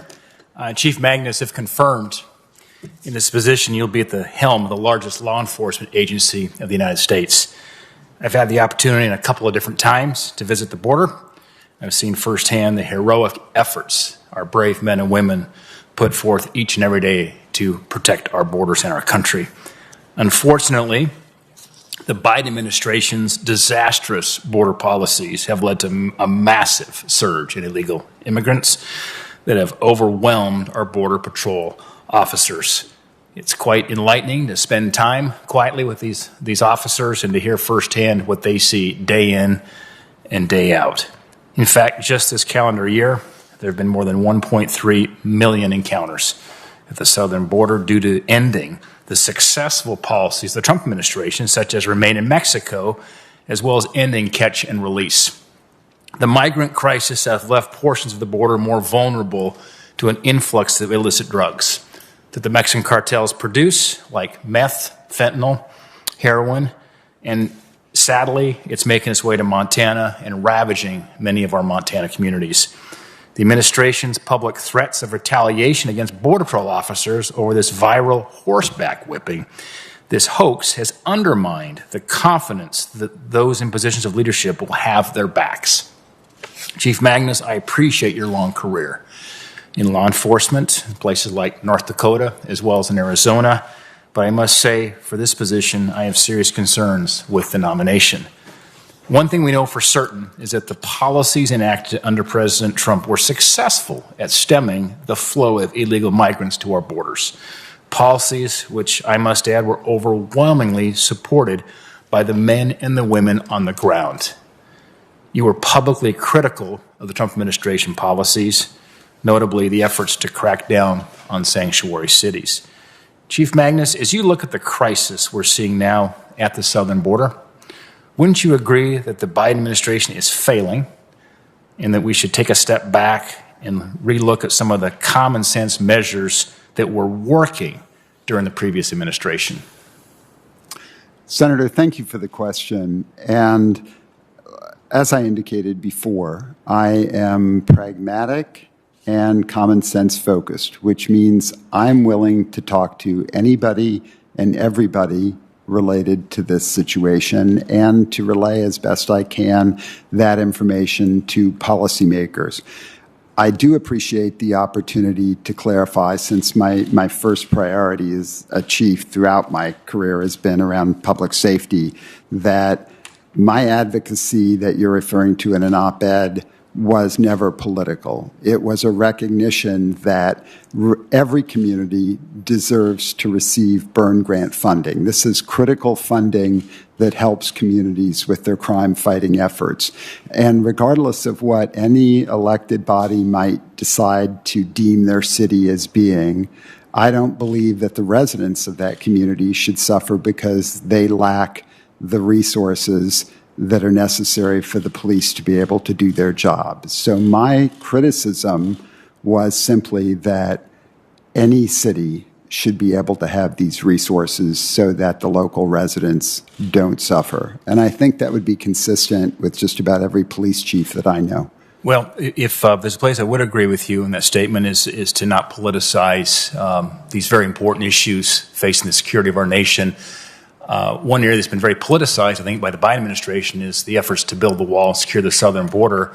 And I can't tell you how many Border Patrol agents I've spoken with face-to-face that's saying that was an effective way to help them secure the southern border. So do you believe we should continue and to finish building the wall that was started? Senator, I've also, I appreciate the question, I've also had the opportunity to speak to a number of Border Patrol agents and folks on the ground about this. And the agents that I've spoken to, yes, as you say, there are some areas of the border that they think additional barrier or wall could be useful. I'm not taking issue with that. But they also talk about the need for better technology, better basic resources related to their ability to communicate by radio and by phone. Right. There are a whole so you're saying there's places you would agree we should continue to build the wall then? I think there are some gaps where that could make sense. Okay. But the time left, thank you for that answer. Recent reports have shown that tens of thousands, perhaps over 100,000 migrants have been released into the interior through catch and release. Do you support catch and release, and do you think it's an effective system? Senator, I appreciate the question, and the challenge, of course, is we are dealing with a fundamentally broken system. That it did not just become broken, it has been broken for many years, and in particular over the last 4+ years, we've been challenged with not enough asylum officers, not enough immigration judges, long waits for court dates, and these things, they take a toll. This has been true in multiple administrations, so it's going to require Congress to make a fix in this area. And I am very interested in working with the members of Congress. I'd like to work with you and others to see how we can best assure that the process works the way it's supposed to. All right. Thank you. I'm out of time, Mr. Chairman. Time of gentleman's expired. Next is Senator Warren.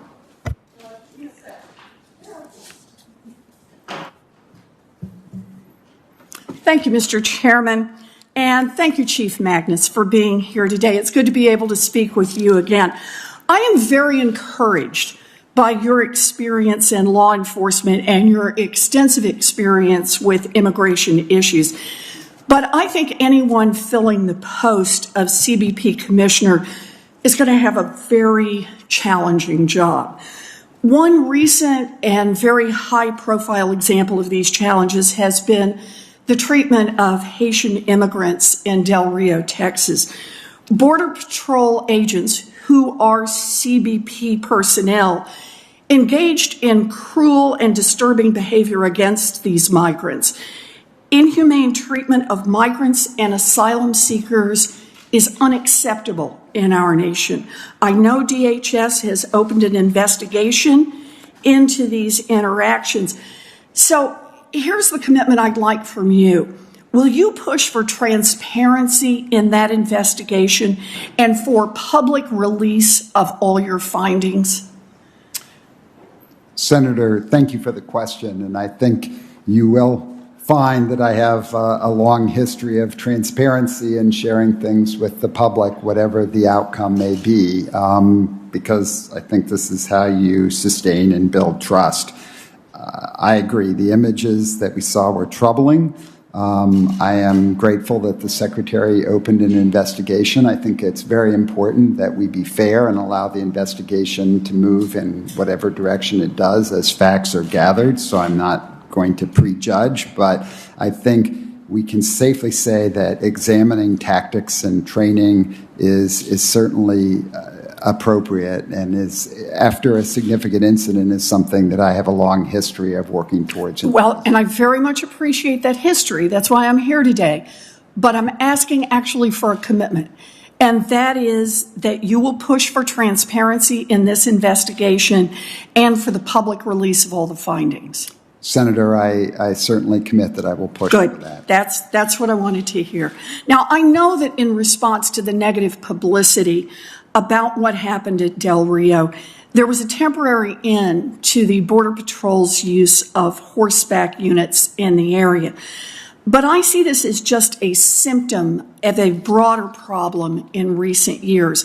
Will you make it a top priority to ensure that all CBP personnel treat migrants and asylum seekers with the dignity as human beings that they deserve, and with proper respect for all of their legal rights, including the legal right to seek asylum?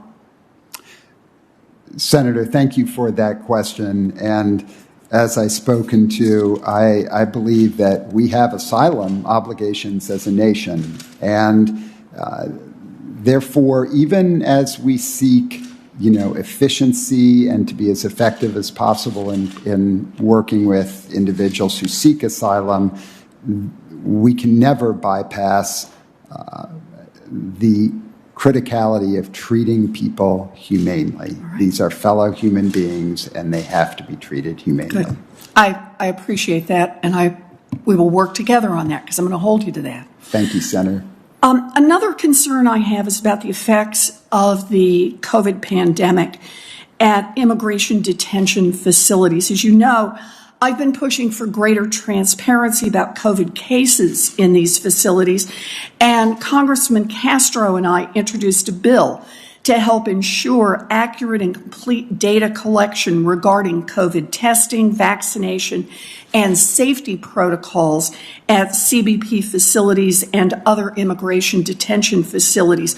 Also last month, the DHS Inspector General released a report that found that CBP does not conduct COVID testing for migrants who enter its custody. The Inspector General recommended that DHS reassess its COVID response framework, and DHS agreed with this recommendation. With that in mind, will you prioritize working with other federal agencies to ensure accurate and complete data transparency regarding COVID-19 in CBP facilities? Senator, thank you for the question. And, without good data collection, I think we're really not in a great position, right? So I support data collection. I support being transparent with that data. Particularly as it relates to COVID, I think this is critical. Good. And will you commit to keeping Congress informed about your findings? Senator, I absolutely will. Good. The CBP commissioner has an obligation to ensure the health and well-being of individuals in its care and custody. Congress and the public have a right to know what is happening. So I appreciate your commitment to making that a priority. Thank you. And thank you, Mr. Chairman. My colleagues expired. We'll go now to Senator Cassidy, then we'll go to Senator Bennett, and then I think Senator Scott is also going to be available. Senator Cassidy. Hey, Chief, thank you. I enjoyed our phone conversation. I know there's been a discussion of this recently, earlier, but tell me, as regards immunization, why are we not requiring those who are being allowed to come into the United States to be vaccinated for COVID before being released into the United States, particularly in the context that the Biden administration is asking anyone that has a nexus with federal government to require their employees to get vaccinated?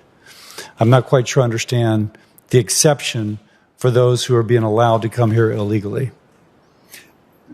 Senator, thank you for the question. And actually, I think any of those individuals, migrants coming into the country, should be immunized. Thank you. And should be required to be immunized as a condition of being allowed to continue? Senator, that's something I definitely want to explore. It seems reasonable to me. Okay. A couple other issues. Your law enforcement background is without parallel. Let me ask, though, on the other issues. For example, we discussed Jones Act. CBP has jurisdiction over Jones Act, trade-based money laundering. What will you do, if you will, for those areas that, if you will, are kind of gaps in your background, but nonetheless an important portion of the CBP mission?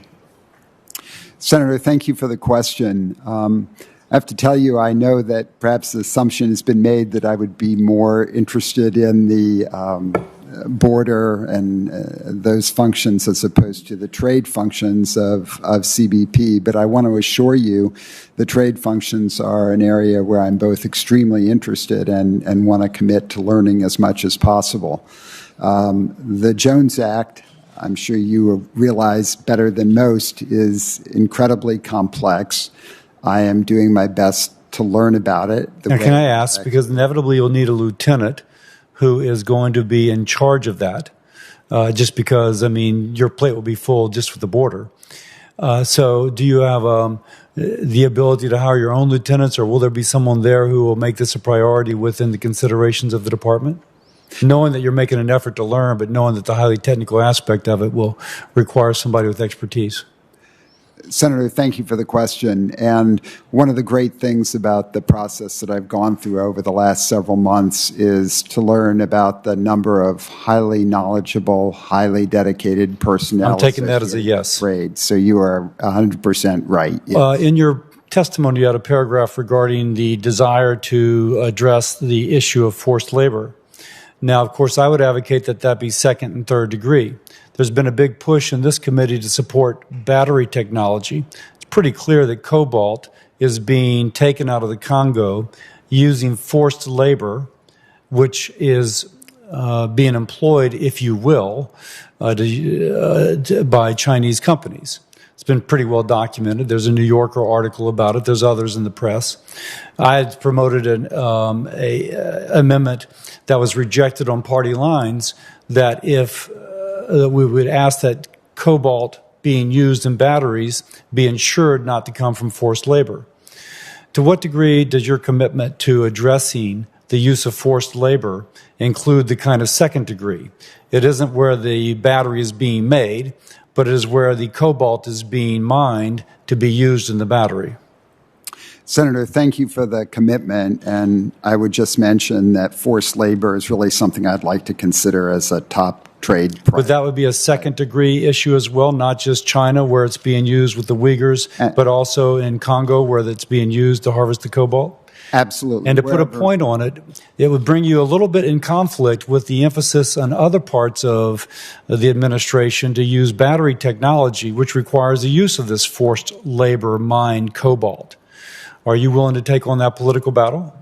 Senator, it would certainly be something I'd want to learn more about, obviously, because right now... Yes, but if you, and I don't mean to interrupt, I just have 40 seconds left. If you're going to take on forced labor, I can tell you it's hard with the emphasis upon battery technology to take it on, because there is just a lot of folks who want to put head in sand and not notice about child labor being in the Congo, being used by Chinese companies to take the cobalt to be making these batteries. So simple answer. You may decide that, no, you don't want to engage in it. But if it turns out what I'm saying is correct, will you take that issue on? Yes, I will. It sounds like a very important situation. I'm very Thank you, and I'll yield back. I just say that, and I thank you for your testimony. I thank my colleagues. So now we'll go to Senator Bennett, and then we'll go to Senator Scott. Thank you, Mr. Chairman, for holding this hearing. And Chief Magnus, thank you for being here and for your willingness to serve in an extraordinarily difficult position. As we discussed in our phone call together, I remain deeply concerned about unaccompanied children crossing the border, the high number of children crossing, and their treatment once they're in custody of the United States. It's not a secret that the previous administration did almost everything in its power to dismantle the legal immigration system.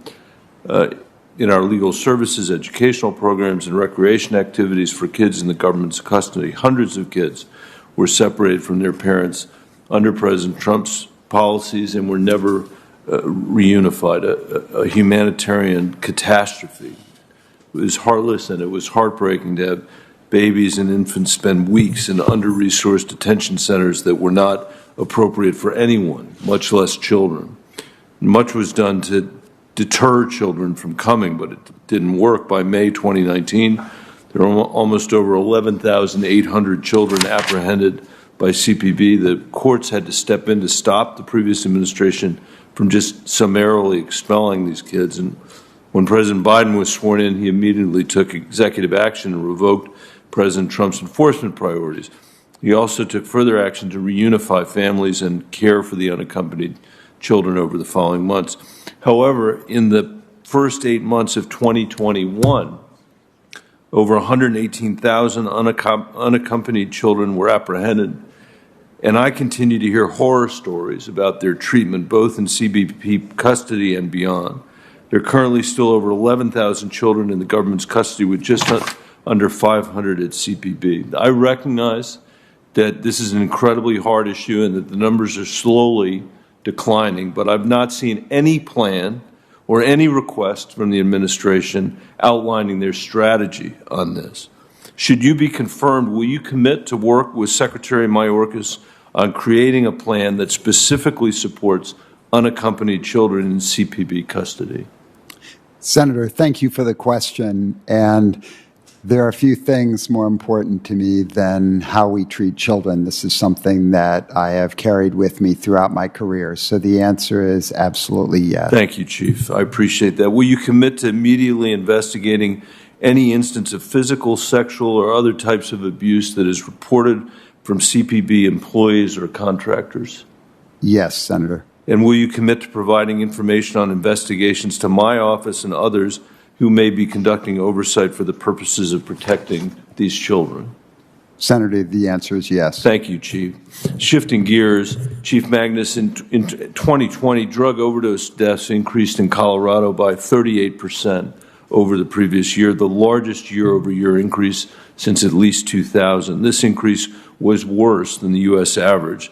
The highest rates of death due to overdose were in 3 counties in southern rural Colorado. And the overdose and overall mental health epidemic have only gotten worse over the past year, and we need to work at every level to address it. At the northern and southern borders, fentanyl seizures remain high, and this substance is finding its way into communities and destroying them. How are you planning to address the trafficking of drugs across the northern and southern border to help prevent these deaths? And what types of technology or resources do you think are needed to better screen at ports of entry where these products are coming through? Senator, thank you for the question. The scourge of fentanyl, of opioids in general that are coming across both borders is both alarming and deeply troubling. We continue to see the majority of this drug come through the ports of entry. And so the technology that continues to be developed some which is coming through the CBP's Invent office, others of which there's been some examples of this, I think, being piloted is something I'm very excited about learning more about. Obviously, the challenge is I'm not in the agency at this time, so I don't know the inner workings of what those technology opportunities are exactly, but something that I want to learn about because I think this is such a high priority. And I realize it is coming through both borders. So I think there is a great deal more we could do, and I would like to work with you and others on this. Thank you very much, Mr. Chairman. Senator Bennett, before you leave, let me just say how much I appreciate all the leadership you've given, not just today, but throughout this Congress, to protect vulnerable children. And I want you to know, as long as I'm chairman of the Senate Finance Committee, I'm going to be backing you up on these issues. Thanks, Mr. Chairman. That means a lot. Okay, Senator Scott. Thank you, Mr. Chairman. Mr. Magnus, thank you for being here. I had a few questions for you, but Senator Bennett's questions have answered at least one of my questions, which was whether or not you were unwilling to answer yes or no questions, or whether or not you were just selective in answering yes or no questions. I've come to the conclusion that you're just very selective on the questions that you're going to answer yes or no to, because both Senator Young and Senator Bennett asked very easy questions to say yes or no to. You struggled to come to the conclusion that there is a crisis on our border, which I found fascinating. Millions of Americans, literally millions upon millions of Americans, have come to the same conclusion that I have and that Senator Young has, and that, frankly, I think even the administration is now coming to the same conclusion, that there is a crisis on our southern border. When we have 200,000 folks illegally crossing our border in just July, more than 1 million in the last fiscal year, there is a crisis on our border. Why admitting that there is a crisis on our border is a problem, I don't fully appreciate. When under the administration, finally, after demonizing every single action of the Trump administration as it relates to the border, it is apparent to me that when the Department of Homeland Security reinstates the Remain in Mexico policy, it is because there is a crisis at the southern border. So I want to ask you, Mr. Magnus, just for clarification, with the reinstatement of the policy, with 1 million plus people crossing our border, with more than 200,000 just in July, with the actions taken against the border agents, is there a crisis at our border? Senator, thank you for the question. But if I might just make the observation that perhaps as a nation and as a group of even electeds, if we spent a little less time debating on what the terminology is and perhaps a little more time trying to fix a broken system and working together, we could address what I've already acknowledged is one of the most serious problems that we face right now in our nation. Well, Mr. Magnus, this is frankly where both Republicans and Democrats come to the same conclusion, that there is a crisis at our border. This is the one area of many areas within the political spectrum that we'd like to see some kind of uniformity and people working together and acknowledging the concerns that we have. But words have meaning. We are living in a time where we're trying to find a way to erase and then redefine words. But the fact that there's a crisis, there's just a crisis. Number one. Number two, when Rodney Scott, the former chief of the Border Patrol, who worked for both President Trump and President Biden, says that the administration is abusing its authority as it relates to paroles, I'll ask you, with over 30,000 released via parole, and so many hundreds of thousands more just released into our communities, do you believe that the administration is abusing their immigration authority? Senator, I appreciate the question. And obviously, this issue of immigration authority, how it's being used, is something that would be very important to me if confirmed for this position. I'm coming into this, obviously, as someone from the outside. My intention would be to learn as much as I can, talk to different parties involved who maybe have very different perspectives on this, learn what I can, and then share that information with those above me. Well, let me just say it this way. When our American public is watching the reckless action in Afghanistan, where we are trying to figure out what the vetting process was for those folks arriving here, and we are thankful that those who assisted our soldiers in Afghanistan, we want to have the folks who deserve to be here from Afghanistan, and yet the vetting process was rushed because of the arbitrary nature of the departure. That creates one concern from an immigration standpoint. This exacerbates the situation when you add on top of those concerns for the average American seeing more than 1 million folks come into our country illegally, which is about 20% of all of the citizens in the great state of South Carolina. So you can imagine my concerns that are shared by millions of Americans around this country as it relates to what we're doing on our border and what we're not doing on our border is very concerning. Thank you. I thank my colleague. I believe Senator Cortez Masto is on the web. Senator, are you out there? Chairman, I am. Can you hear me? Very good. Wonderful. Thank you. So Chief Magnus, thank you for the conversation earlier and your willingness, let me just say, to serve. I know the fundamental role of U.S. Customs and Border Protection plays in securing our nation's borders. And believe me, I have traveled to the southern border multiple times, not only as a senator here representing the state of Nevada, but as the Attorney General for the state of Nevada, to see not only the firsthand challenges that Border Patrol agents face, but also to address what there has been conversation this morning on, which is transnational criminal enterprises that continue to engage in drug trafficking, human trafficking, money laundering, and weapons trafficking across the border. And let's be clear, when we talk about borders, my understanding is my colleagues, everybody's talking about the southern border only.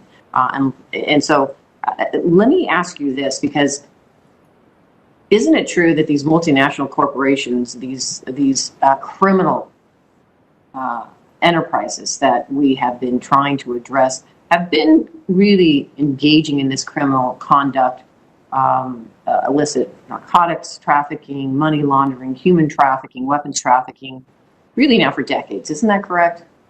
Particularly out of Mexico. Senator, I think based on what I've learned so far, I would share your concerns about this. And I am pleased that what I've also learned is how closely CBP is working with ICE and others to target these criminal networks. If I'm confirmed for this position, this would be something very important to me because I understand the impact that this has on the supply chain and many other things. So, yes, thank you. No, I appreciate that because it requires this collective effort of state, local, federal, and our partners in other countries as well to address this because it is a challenge and we need to actually have strong border security. But let me ask you this, when it comes to our border security, what resources and technology does CBP need to improve that infrastructure, particularly for our ports of entry? I know you're not there yet. Do you have any idea or have you looked at this yet? Well, Senator, I appreciate the question because, as I've come to learn so far, and again, admittedly, looking at this from an outsider's perspective, the border security has to be addressed through a combination of things. I think technology is a very important piece, and the use of unmanned aerial surveillance of different types, various sensors that can help us see into Mexico to figure out what may be coming our way, technology that allows our Border Patrol officers to communicate more effectively with each other in difficult terrain or across longer distances. I think these are some of the technology pieces, but As I previously mentioned, I also understand the need to address other infrastructure concerns where it makes common sense to do so, as well as to address probably the most important resource that we have, which is our people, making sure they're getting the training, the support that they need to do their jobs. Thank you, and I agree with you. Let me put something on your radar. In 2019, I had the opportunity to visit a joint intelligence and operations center located in Tucson, Arizona, run by the CBP. This center acted as a fusion center style for many different law enforcement agencies to coordinate operations and communications. I visited it, but my understanding, though, it has since closed, and I'm trying to find out why. This is a perfect example of where you have this collaboration at all levels of government, really to focus on the needs there at the border. So my question for you is, if confirmed, will you commit to working with me to get me the answers I'm still waiting for on why this center was located in Tucson was closed? Because I think it was a perfect example of how this collaboration should continue forward. Senator, thank you for the question, and I'll certainly commit to providing you with more information. I can give you the good news, which is there is an unusually high level of collaboration between state, federal, and local partners around many of the issues we've discussed that's going on both in Tucson and throughout Arizona. Thank you. Thank you again for your willingness to serve. Thank my colleague, and particularly her focus on how the spies and criminals are taking advantage of some of the holes in the process of enforcement. And we're going to really zero in on e-passport forgery and have talked about that. Senator Portman, I believe, will be our final questioner. Senator Portman, you out there? Great. Thank you, Mr. Chairman. I appreciate it. Chief, appreciate your testimony today. I got to hear some of it off and on with other commitments, and I also appreciated our conversation, which was very frank, about some of the challenges we're facing on the border today. The crisis at the border continues to, in my view, be based on policy decisions that we are making or need to make, and the big one for me is the pull factor of the asylum system. And you and I talked about this at some length. I just would like to hear from you a little about your perspective on this.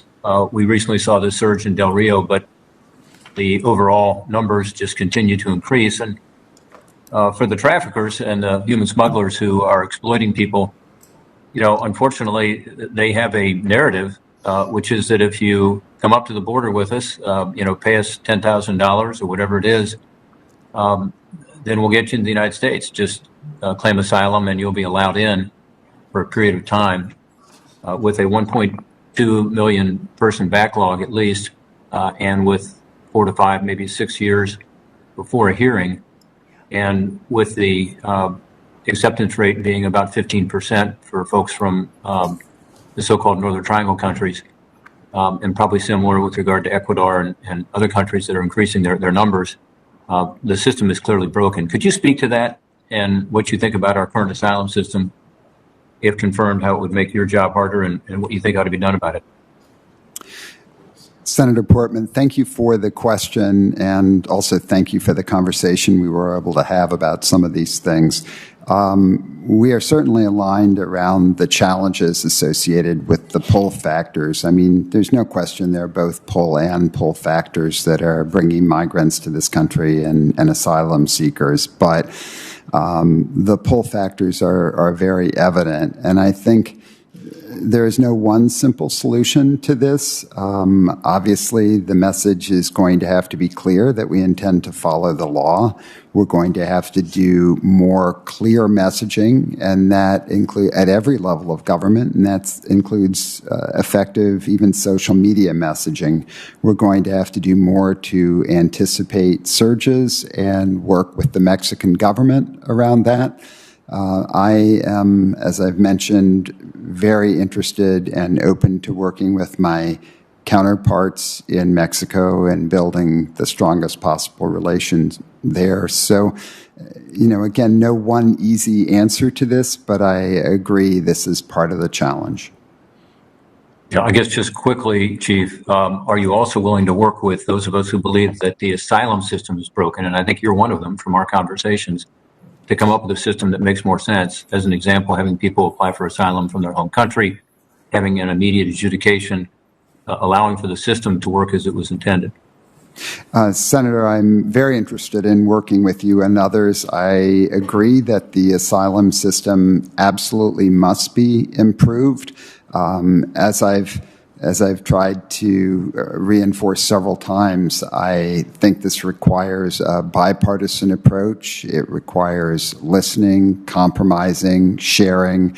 I am very open to doing all of those things, including, frankly, a number of conversations with the men and women at the ground level who are dealing with some of these challenges on a day-to-day basis and often have some very strong ideas and well-thought ideas about how things could be made better. So, yes, you have my commitment for that. Well, I appreciate that commitment, and I look forward to working with you should you be confirmed on that issue. Another issue you and I talked about is the security along the border and the fact that of the roughly 450 miles of fencing that was built by the previous administration, sometimes called the wall, only about 10% of the technology was put in place prior to the Biden administration coming into office and calling a pause on all construction. You and I talked about the situation along the border. Certainly you've seen it in Arizona. I was in Del Rio not long ago looking at the gaps in the border wall, which are, to me, obvious things that should be closed and create a huge problem for the Border Patrol. But the one that particularly troubles me is the fact that even though Democrats and Republicans alike talk about the need for sensors and cameras and more sophisticated technology, that again, only about 10% of that was completed, which complements the fence. Would you be supportive of completing the technology part of this? I won't let you, I won't put you on the spot in terms of the so-called wall. I believe that fencing ought to be completed as well. I think it's, it's nonsensical that we paid the contractors to do this and Border Patrol have to stand there 24/7 in order to protect a gap in the wall. But let's move on to the technology issue where I think there's more consensus. Would you be willing to say today that you would support completing the technology, again, sensors, cameras, to be able to give your Border Patrol officers the opportunity to be able to respond more effectively and more efficiently? Senator, thank you for the question. And you're correct. I'm interested in providing the agents of the Border Patrol with the best possible resources, which would include improvements in technology, something I'm very interested in learning more about, especially because the border's not homogeneous and there are different needs along different sections. Time of the gentleman's expired. Senator Brown. Thank you, Senator Wyden, and I'm pleased to be able to go right after my colleague from Ohio, whose name I invoked a number of times last week about the infrastructure work we've done together, especially in Buy America. Chief Magnus, congratulations on your nomination. As Chairman Wyden mentioned, this post is critical for addressing issues that the chair and I have worked on. As Ranking Member Crapo had mentioned in his words earlier, this post is critical to enforce circumvention of our trade remedy laws. We need you to take this post as quickly as possible. My commitment to the chair and to you is certainly that. I hear from businesses across Ohio encountering issues with dumping of Chinese-sourced product into the U.S. market. We know China has historically used every tool at its disposal to get around our trade laws. That's why I've introduced my bipartisan bill with Senators Portman and Rubio and Casey, a member of this committee, the Level the Playing Field 2.0 to update trade remedy laws. But to really address these issues, we need the Commissioner of Customs and Border Protection to make this issue a priority. There are a couple of trade enforcement issues I want to flag. The first on transshipment, the second on circumvention, issues you know well. An Ohio company explained to us that they're seeing increased shipments of products sourced from China, but with port of entry that says South Korea. In other words, the shipment will originate in China, make a stop in another country. It doesn't get the proper review when it arrives on our shores. Another company explained to us that despite our 232 tariffs covering electrical steel, China gets it around it by creating products used for electric grid transformers and moving that product through Mexico and Canada. China has a playbook. They build up overcapacity in a specific product. They then target American businesses for illegal dumping in our market. They've done this for steel and iron. They make it so that small businesses can't compete, and they're about to do it for materials that are sensitive for our national security. Without proper enforcement of trade laws, we put our industries and jobs at risk. So I have sorry for the long intro. I have two questions. Talk about, if you will, how you'll take the interests of American workers into account in this job, committing today to putting workers, not just businesses, not just products, but workers, as a priority in trade enforcement. Senator, thank you very much for the question, because there is no doubt that what happens in these cases, as you've described, with transshipments, with the abuse of various trade agreements, with the whole anti-dumping, countervailing duties situation, that it is not just American business, but American workers who are really operating on a very unequal playing field. And so, whether we're talking about it ranges from wire hangers to solar panels, these are very real concerns, and I look forward to learning more about how the trade personnel within CBP are addressing these challenges, so I can support them, so I can be an advocate for them, so I can work with the business community, both large and small. The goal is not only to facilitate business, but to be as transparent as possible about what's going on so we can address these challenges. Thank you. And I will, every time you and I interact personally and by mail or online, I will always bring up the importance of workers to keep that focus in your job. Will you commit, this is a pretty simple yes or no, will you commit to working with us to make sure that leveling the playing field 2.0 is a priority with the administration? I believe it has to be a priority, Senator. Thank you. Yes. Last questions about immigration. We're seeing, as you know, a dramatic increase of unaccompanied children arriving at the border. It's imperative that it's who we are as a nation, who we should be as a nation, that children are safe and protected while they're in our care. We must ensure agents have the necessary training to process children awaiting to be placed with HHS. Social workers can play a role in supporting agents and their children in their care. I assume you agree with that? I do. Okay. Thank you. Thank you, Mr. Chairman, for your... I thank my colleague. Before he leaves, I want to commend him again for all his leadership on the forced labor issue. And we've been talking to Chief Magnus about it, and he's going to work very closely with us. So I look forward to all that you have done. So we've got a couple of formalities. We want to thank all the members for their participation. We had a very, very high turnout today. Chief Magnus, thank you for your candid responses regarding questions for the record. The deadline for members to submit their questions will be Sunday, October 24th at 5, with the expectation that members will submit them by close of business Friday, if possible. We really want to move this. This is a very important nomination, and the 5 p.m. deadline for colleagues is firm. Let me just wrap up with a couple of quick thoughts, Chief Magnus. Colleagues on both sides of the aisle have raised critical issues, and particularly humanely addressing immigration on the southern border while we tackle relentlessly illegal drugs, and we facilitate legal trade, and we investigate and stop goods that are made with forced labor. So we've had a lot of important issues. Senator Cardin made a point which I think was perhaps more eloquent than how I tried to describe it, where he said, we don't have to sacrifice efficiency for humanity with respect to your portfolio.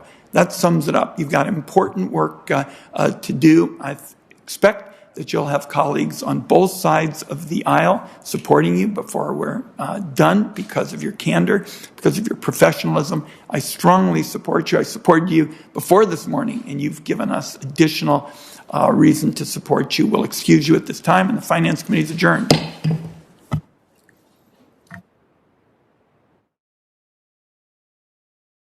All right, I've got nothing else for you. The White House press secretary should be on at 1 o'clock. Not sure if I'm going to air that, but until then, see